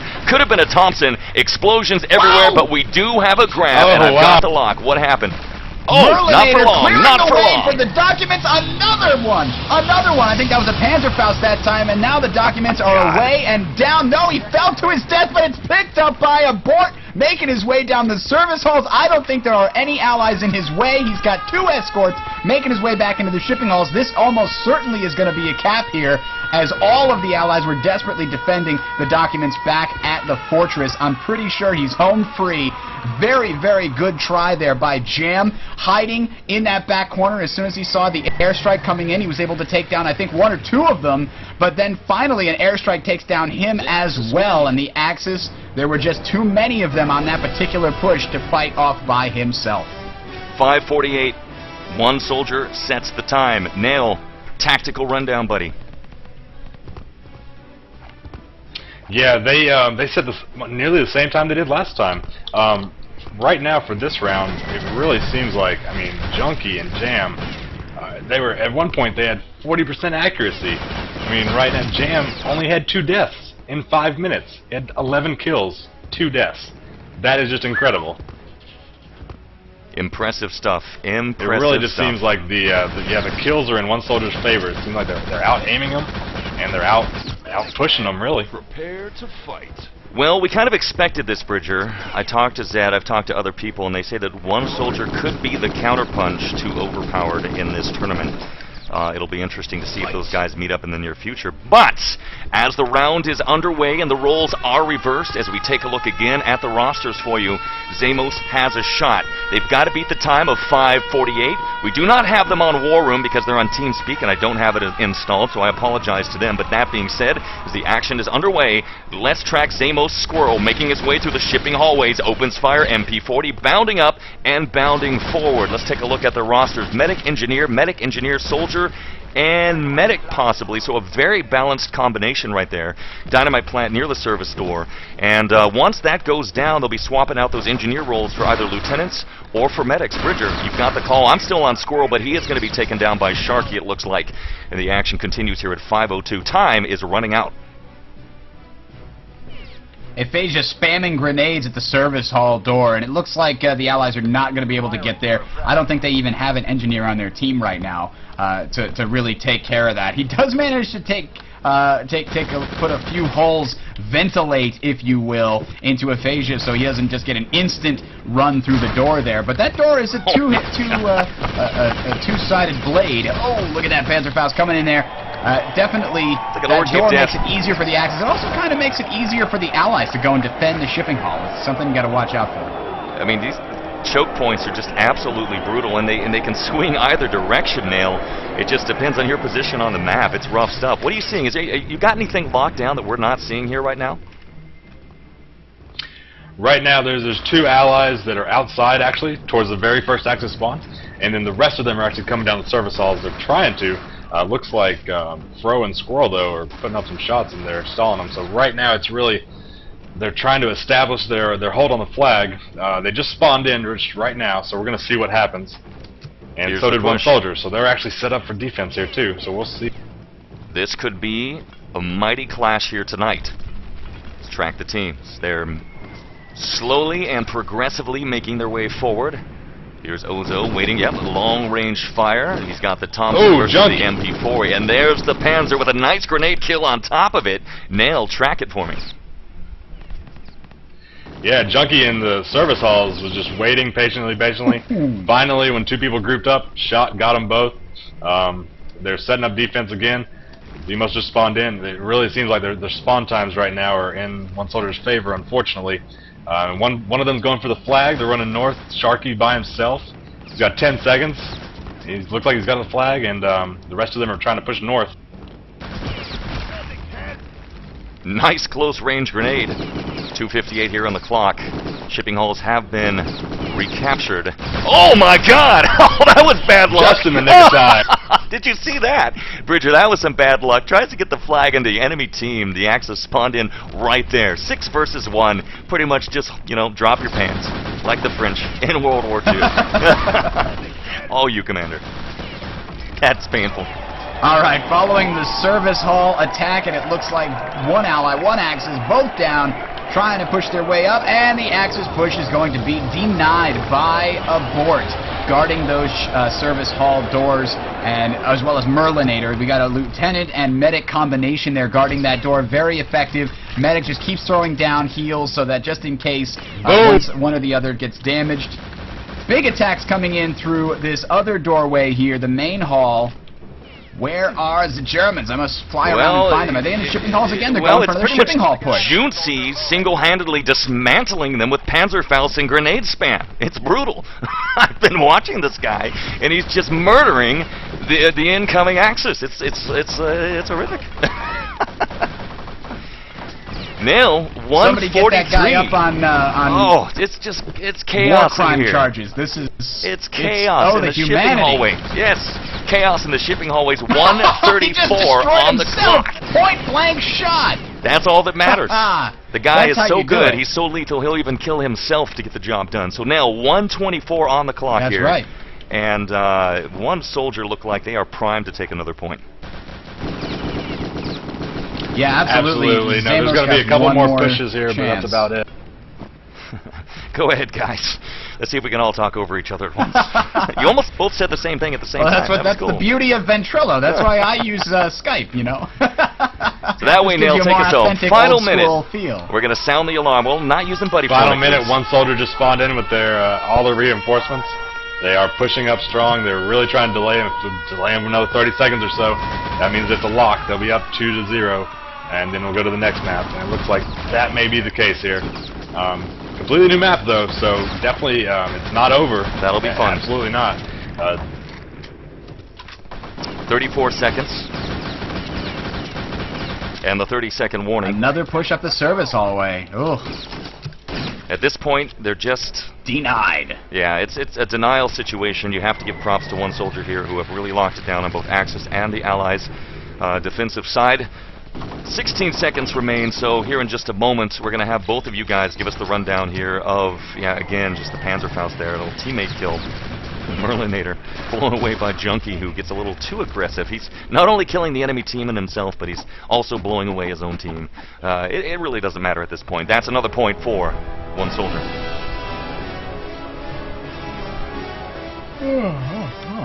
Is this boring you? Interesting.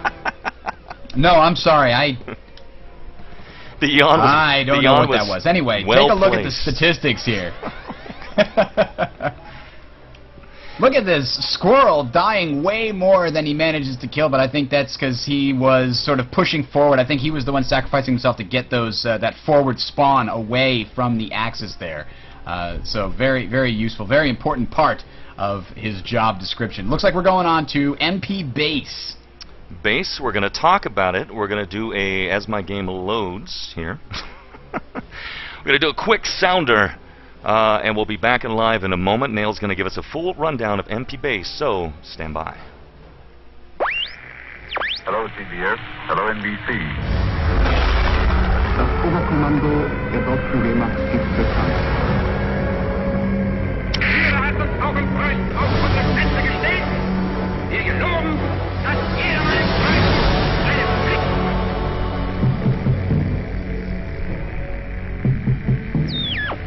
Like 400 or 500 feet into the sky, and it's a terrific crash, ladies and gentlemen. The smoke and the flames now, and the flame is crashing to the ground, not quite to the mooring mast. All the humanity and all the passengers speeding around. Pursuit while Field Marshal Goering and Grand Admiral von Raeder rolled up at now.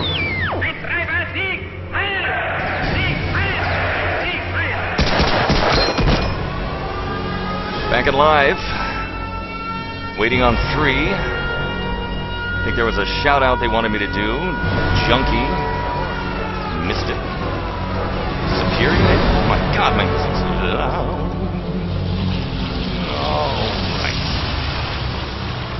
Alright, we're back. We're here on MP Base. It is a map switch, and as we take a look here at the rosters, the Axis defense will be xeimos versus the Allied push tonight. You have 2 radar stations this time. It's not about the documents. We talked about this in the pregame show. It's about destroying the stations, and both have got to go down. Nail talked about it. Sometimes a team will defend both, but rarely. Usually they'll let one drop. Normally they let radar station 1 that I'm looking at right now. Radar station 1 that I'm looking at now is the one that is most often defended, but as Nail said, they can sometimes throw a wrench in the works and go for a full hold on 2. So, Nail, your quick thoughts. If you had to describe MP base, what would it be? But compared to the last map, it's going to be completely different tactics they're going to be using. There's not going to be any pushing of the spawn as far as on defense goes. It's more of a, sit back, shoot them, give them, and that's what you don't have to really worry about these guys. They know how to give, they know how to revive. So the Panzer on defense, as we've seen the European teams, they are devastating with it. I expect both of these Panzers to be throwing up some big numbers on defense. On offense, really what it comes down to is if you can get control of the northeast tower, in between 2 and 1, then you could look down on them, you can shoot across the map, and we're going to see a lot of crossfire going on. Kind of like on Assault. They're going to be sitting back, they'll communicate with each other really well, and just crossfire galore. But if the offense is able to get a Panzer or maybe an airstrike on the Axis spawn, that usually is going to ensure that you can get a plant down, and then once they have the plant down, that's the second part. You got to defend it at Radar 1. Usually, yeah, you don't have to worry about Radar 2 too much. People could definitely try to trick you though. Push up a little bit, kill out. Well, you talked about. I wouldn't be surprised to see. You talked about an experience with Radar 2. Give us like a quick 20-second rundown of what happened there. So we were playing Dark Side on a match, and they did Radar 1 defense 2 times in a row. So yeah, the next game starts, and we're like running around, and then all of a sudden they're in our face, pushing us. And 12 minutes later, we hung our heads in shame as we pretty much lost the round. They pulled an audible on you, is what they did. That's good stuff. We'll see what happens. Absolutely. All right. I don't know if we'll see that here, but what I would expect to see is some pretty good Panzer play on both offense and defense. And if we get a spawn camp or 2, that's usually going to ensure that you can at least get the plant down. Yeah, engineers being way more important on this map than on the last one, because the whole objective is engineers. So the defenders even have to have engineers just in case they can get there and retake the objective while time is ticking. How many engineers do you think we're going to run? How many do you think, or how many would you run now on your team if you had a 6-man roster? Sometimes 2. It really just depends. I mean, as long as you've got a lot of med work is going to be going on. When they push, they're going to try to make the Panzer shoot just one person, of course. Usually that's not the case. They're smart. But if they can get them to waste the Panzer, then it comes down to a med push game. So it's more about, the medics, the engineers. Sometimes you only need one lieutenant. They can feed everybody the ammo. And as you can see, these guys, when they run out of ammo and they're with the pistol, it doesn't really matter. They are both great shots. Fair enough. Pistol and knife. All right, Zed, waiting on 2. I guess you're waiting for the confirmation. We're good. We're ready. You can give them the go-ahead, the green light to begin the Another Axis. thing that I wanted to mention is that on ice, the spawn times are very, very deciding factors. And, if the defending team has earlier spawn, they can quickly set up the defense. So that was the main factor that was on the one soldier side, and they had the better spawn time, so to say, and maybe that was the factor or the reason why they won the map so easily. And as well on this map, the spawn times doesn't matter at all, because allies have 20-second spawn time and the Axis have 30-second spawn time. So anything here, can happen compared to the ice map that we just saw. And the score is 2-0 for one soldier. Well, a couple quick shout-outs here. I wasn't even prepared for them. I see they're speaking. Bridger, can you track those shout-outs? My text is scrolling by at 90 miles an hour. Oh my god. Quick shout-outs. Arca. Shout out to Arca. Olba for being the ugliest player in the game itself. And to all of the Mumalakasan Taronodia fans. I don't know what the hell accent that was. There you I just go. did. The game is underway. We're now on MP base. Here's the rundown for you. The Axis defense are xeimos versus the incoming Allied push of one soldier, who currently are dominating the game with a 2-0 lead. That being said, let's go ahead and track one soldier. And the Panzerfaust right from the start gets things rolling. It has begun. Yes, thank you for that movie reference. It has begun. Is that Mortal Kombat? All right. We're going to get back in the mode here. Sorry, I get distracted easy. We got a dynamite plant on radar station 2. Nail, what are you seeing over there? I see, yeah, both the Panzers. We got Junkie and Jam. They are doing their jobs, getting at least 1 or 2 people every time. Looks like right now everybody's kind of grouping up. The defense just killed out, so they're all spawning. Got a couple people trying to push the northeast tower. You got Chromes and Ozo, and looks like they're actually pushing here. They got 2 meds, a engineer, and they're halfway there. As you might have suspected, radar station 2 has been abandoned, so it's going to go down in flames. But here comes that solid push. Aborti leads the charge. Incoming grenade spam wisely dives aside.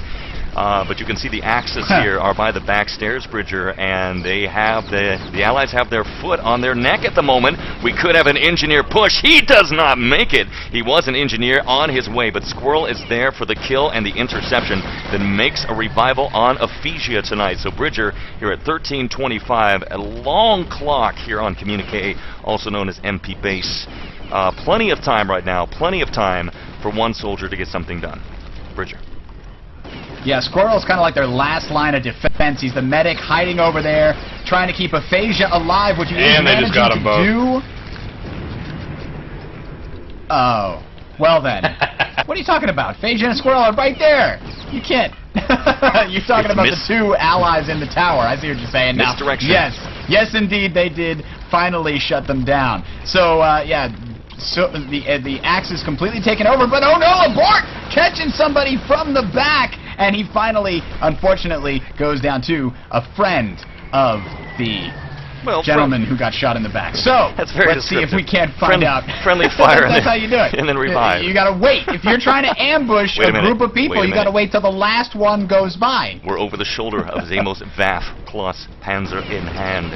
He's looking down. He opens fire. There's the kill. Junkie eats his own. Oh my God! Look at this guy. See that? Did you see that? Oh, that's freaking great. He fell to his death. He got exploded into pieces. I'm speechless. That was Quake at its finest right there. Tracking the Panzer and then grenades and then flying across the map. Say goodbye to my mother.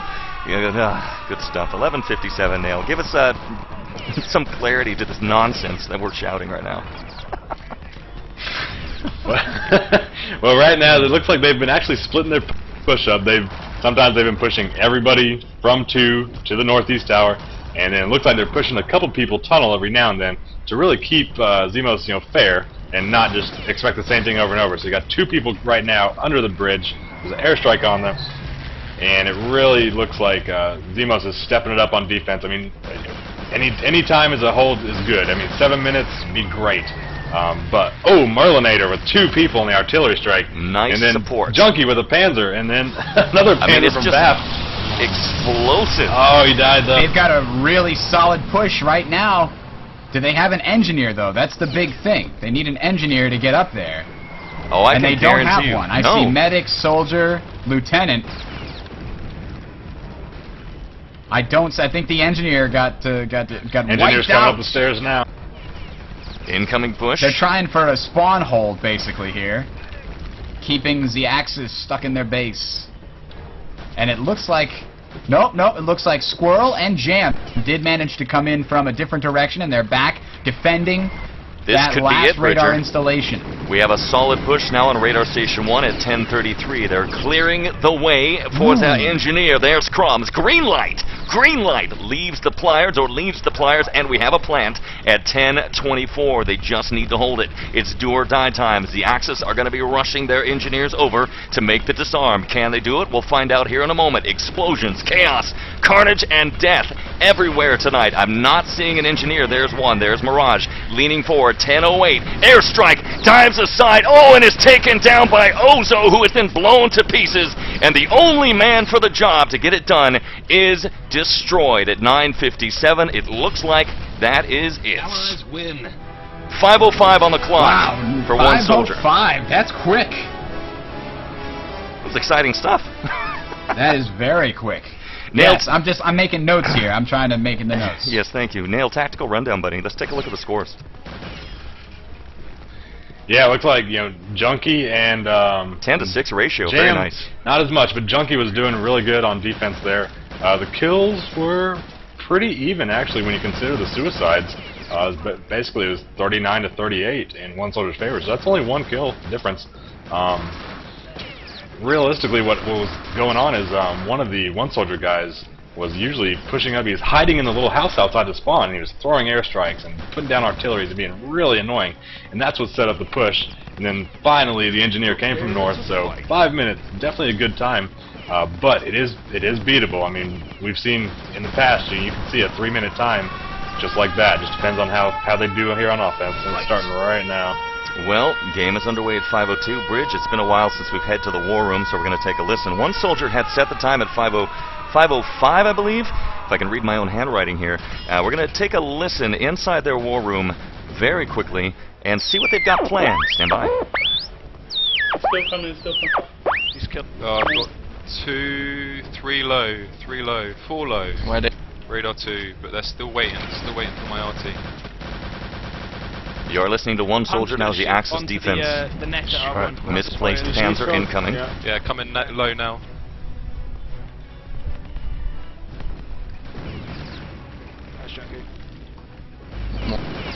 One of the folks. Don't see anyone up here. Yeah, they're probably waiting. They're coming net now, I think. Station 2 has got a plant. We'll head over. Tunnel's clear. Okay, I'm on tin hut, mate. Move it up. Is it on tin, do you say, yeah? He's loaded at the guy at the right side. I'm gonna throw in. No One Soldier defense on 2. They're going to let it go. Standard strat. Go to 5-second lead.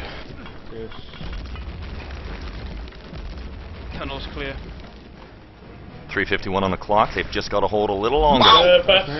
That was the Panzer. Yeah. I'm gonna jump. South radar station is down. Oh, medic.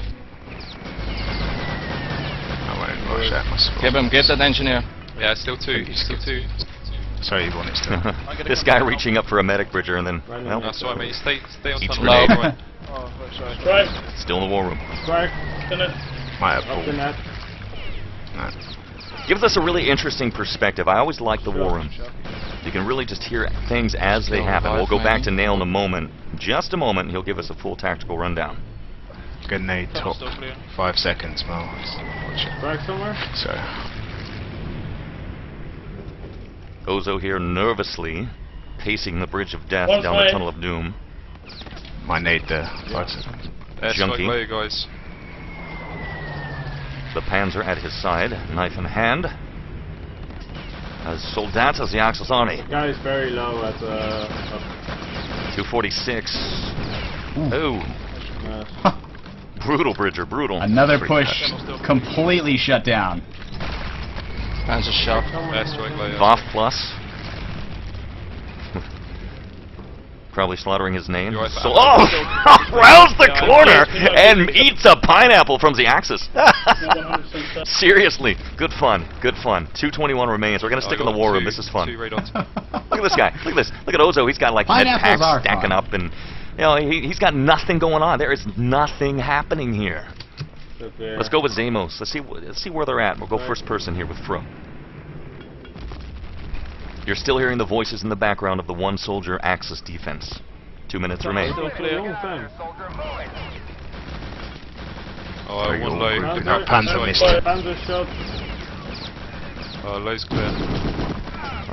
Fro shut down. Okay, up 2. One. The flying squirrel. Inside.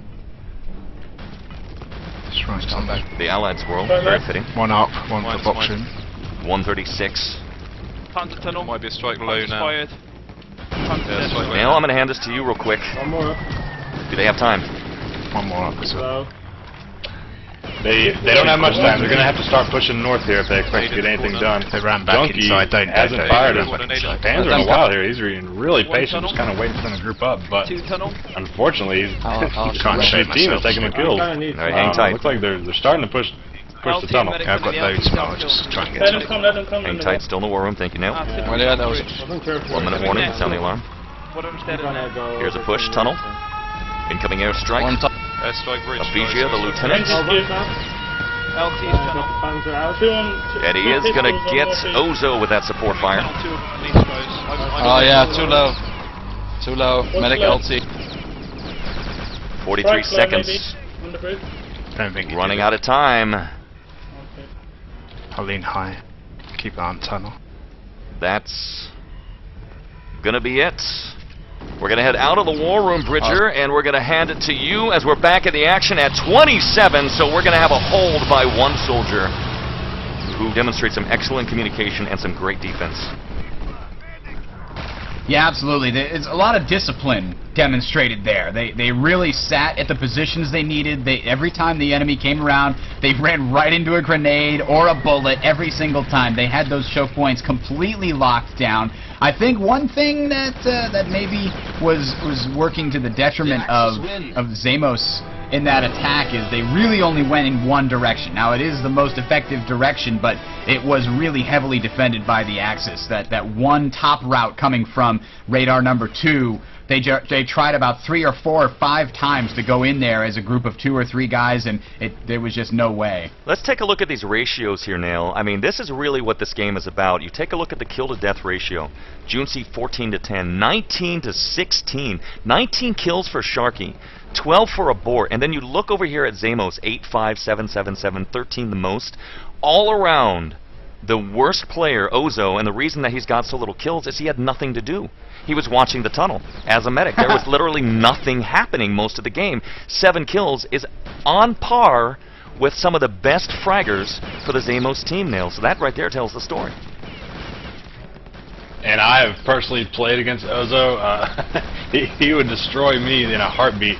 Yeah, they just weren't pushing much tunnel, and when they did, he was locking them down a little bit. You know, he'd push them in the little corners, make them have to kill themselves. Honestly, though, I mean, xeimos, they didn't do bad. They had some decent pushes, but it's really the crossfire on Northeast Tower. It wasn't really the Panzer. It was the crossfire that was going on. So I would expect that if they could just get a couple more better pushes, maybe even a spawn camp, they could actually do the same type of time. I would expect them to be able to do a 5-minute time, no problem. Well, give us the full tactical score rundown, Zed. I'm looking at a 3-0 at the moment in favor of one soldier. Yep, yeah, that is true. In favor of one soldier, it's 3-0. Pretty much a hopeless situation. To save some yeah, but to save some self-respect, they need to win this round. So. Well, Bridger, it's kind of like professional sports. You know, you play football or whatever, and you get completely shut out. That's demoralizing. You need to get on the clock. You really do, and I agree with you, Zed. I think you're right. Yeah, new victory condition. No longer are you trying to win the game. You're trying to just score. That feels much easier to do. To show that one soldier is not this completely invincible machine. So at 14:05. We're taking a look here at one soldier now again on the Axis defense. They're coming off of a real strong defensive hold that last round. Again now we are taking a look at xeimos on the Allied push. So we haven't heard much from you this round, Nail, so we're going to hand it to you. Give us a rundown of what you've been seeing. What's really stood out to you? Well, I don't know if xeimos doesn't know or they just really haven't seen where Junkie's been hiding. He's hiding on the tin roof, way in the back, so even when they push out, they're not shooting across the range to even see him, so he just waits and waits and waits. And unfortunately, his team is killing everybody. So we got Sharky over here doing some artilleries, destroying some pushes. I thought he was going to hop on the MG42. People trying to push the tunnel. Go ahead. Don't listen to me. I'm just rambling. Oh no, it looks like they got a... Oh no, Junkie with the kills! They had 2 people at the truck north and just destroyed. Looks like they all got shut down, but xeimos, they all just spawned in together, so they're starting to push through the inner compound here. Yep, I've got a lock. Realistically, if they can pinpoint where Junkie's been hiding, they could kill him, and that could seal the deal on a push. So would you say that Junkie really has been the thorn in their side, the Achilles heel that has crippled the xeimos team so far? xeimos? It's actually, on this map, not as much. It's really the crossfire and them not getting... I've seen a couple whiff shots, and that's not discipline. It's just they gotta shoot a little bit better. They found him. Junkie's down from aphasia. Well, there you go. And they actually found the weakness in this defense. Pro and Mirage busting in from the from the lower area, but then getting hit by more crossfire. But for a while, that push did actually get further than any other push before. I think we have an additional victory condition. Kill Junkie. That is the only objective. One more time. Take him down. 12:03 on the clock. Yeah, some of the people are commenting, and I didn't even notice, but yeah, xeimos is only running one engineer. So really, if that guy goes down, and if they have a good push, they're going to have to wait on him. Yeah, we're taking a yeah, look here it's now. only one engineer. I didn't notice that. Engineer, medic, soldier, lieutenant, and medic. So they've got the backup in the medical field here. But yeah, one engineer. You're right. So if Mirage is gunned down, and if one soldier, finds out about that and focuses fire, then it's a good game for him. So they might have to switch that up. 11:35. Bridger, you saw something funny. I think at this point here, we're just kind of kicking back into relaxed mode. We know who the winner is going to be here. And it kind of seems like one soldier's just having some fun. I mean, they're playing discipline, but they've loosened up a little bit. Yeah, Panzerfausts are always fun to shoot. When you launch a Panzerfaust at somebody's face and they explode into 3,000 pieces, that's fun. So the more of that we see, the more fun everybody's having, including the spectators. And there we go, another grenade blowing someone completely to smithereens. I don't know what smithereens are, but I assume they are very small. Well, it's both a band from the 80s and Ozo a lot with of a great tiny move. pieces. He lets somebody run into the Radar 1 stairwell, jumps behind them, and then runs and gets them. So even though he wasn't on the tunnel, he still killed the guy that pushed. You see a lot of that. It's been really fun watching these players. What's the question, Bridge? Fro is still alive. He's made his way up. He's in the stairwell of Radar 1. I think they know he's there, though. He's medicing himself up, coming out with nothing but a pistol. He has to fight off two people with a pistol, and another one comes up the stairs, and Sharky's MP40 finishes him off. I tried to get to him in time, but it was not push. meant to be. 10:20 as things begin to wind down here between one soldier. Is it, I think I pronounced her name 9 different times. Xeimos? What is it, Zed? Help a German out. It's xeimos. Okay, Oh, good. no. Good. I'm glad we figured that out at the end of the game. warwitch loses. 9:56. Mirage saying to Jam, hey Jam, I'm going to run out there and throw a grenade. After I go out, you come right behind me. Stay on my ass. Right. He gets running out with the grenade in hand, gets knocked down by some bullets, grenade rolls out of his hand, and Jam is like, you lied to me, Mirage! Just bare seconds before getting killed by his own teammate's grenade. Very, very funny situation. Doesn't happen that often. Oh, yes, the classic storylines. This could be a very long game. It looks like it's going to be in for a long hold. Let's go back to the war room, shall we? We're going to take a listen. One soldier war room. Nice. 2 sitting inside at northeast. I think he's done artillery on the bridge. Yeah, he's right. There's the artillery. Incoming airstrike. Oh! All's well. He leapt aside into the little control room. Okay, NG gets at northeast. I'm looking down the tunnel. I'm not seeing anything. I think there's another engine. Let's go over here. Let's go long. Got revive. Stayed in the corner. Are you calling them liars? I think he's done artillery on the bridge again. What? Shit. Yeah, he's done artillery on the bridge again. FSV on the bridge. 8:46. Yeah. Oh, nice. Don't have anything at the moment? Strike maybe. I'll give you one more. UK team of one soldier versus the European Union of xeimos. You're right for ammo. Oh, look. Northeast. I've got 32 bullets. Can you revive me? Pan's will be here soon. The kill and the revival. Oh, I catch it as well. Alright, ammo on the corner, mate. See if we can get a junkie here. What he's got planned with the Panzer.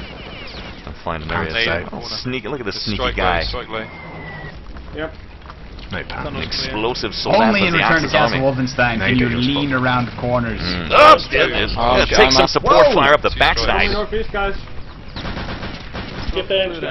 Free northeast. Free northeast. Help. I am. We're going to stay in the war room now, but I'm going to hand this to you real quick. What are you seeing? It's an LT. I think when you're saying the thorn in the side, I think this round it's actually being a Sharky. Yeah. But Zap. Oh, Vap. Oh, he was at the spawn, but he only got one of them. Man, they all jumped out at the same time. There's 2 here, lower. Sharky has been playing pretty much inside the Axis spawn. He's throwing up artilleries at Radar 2, and it's being really annoying. We're going to track him. Aphasia's still alive in that northwest tower. Never mind. That was short-lived. Playing the role of the thorn in the side today is Aphasia, throwing grenades in all directions, not killing anything, and then not surviving. I'm leaning high. Okay, or not. So we're tracking. They're at radar 2 now. Yeah, Medic everyone. coming now. Oh, briefly, Sharky. There's 2 coming net, Mo. Panzer's shot Still in the war room tonight. Why not? A lot slow. The game is going to go in favor of one soldier, but we're going to get that background information. Reapers push low. Oh, sorry, Sharky. 2 up. Panzer. High one. Revival. I can't give it. Ammo, Mo. Nice two-tiered attack right now by xeimos. One And high you got now. people up top and down below fighting. One more. Strike. Nice, you got him. Oh, great.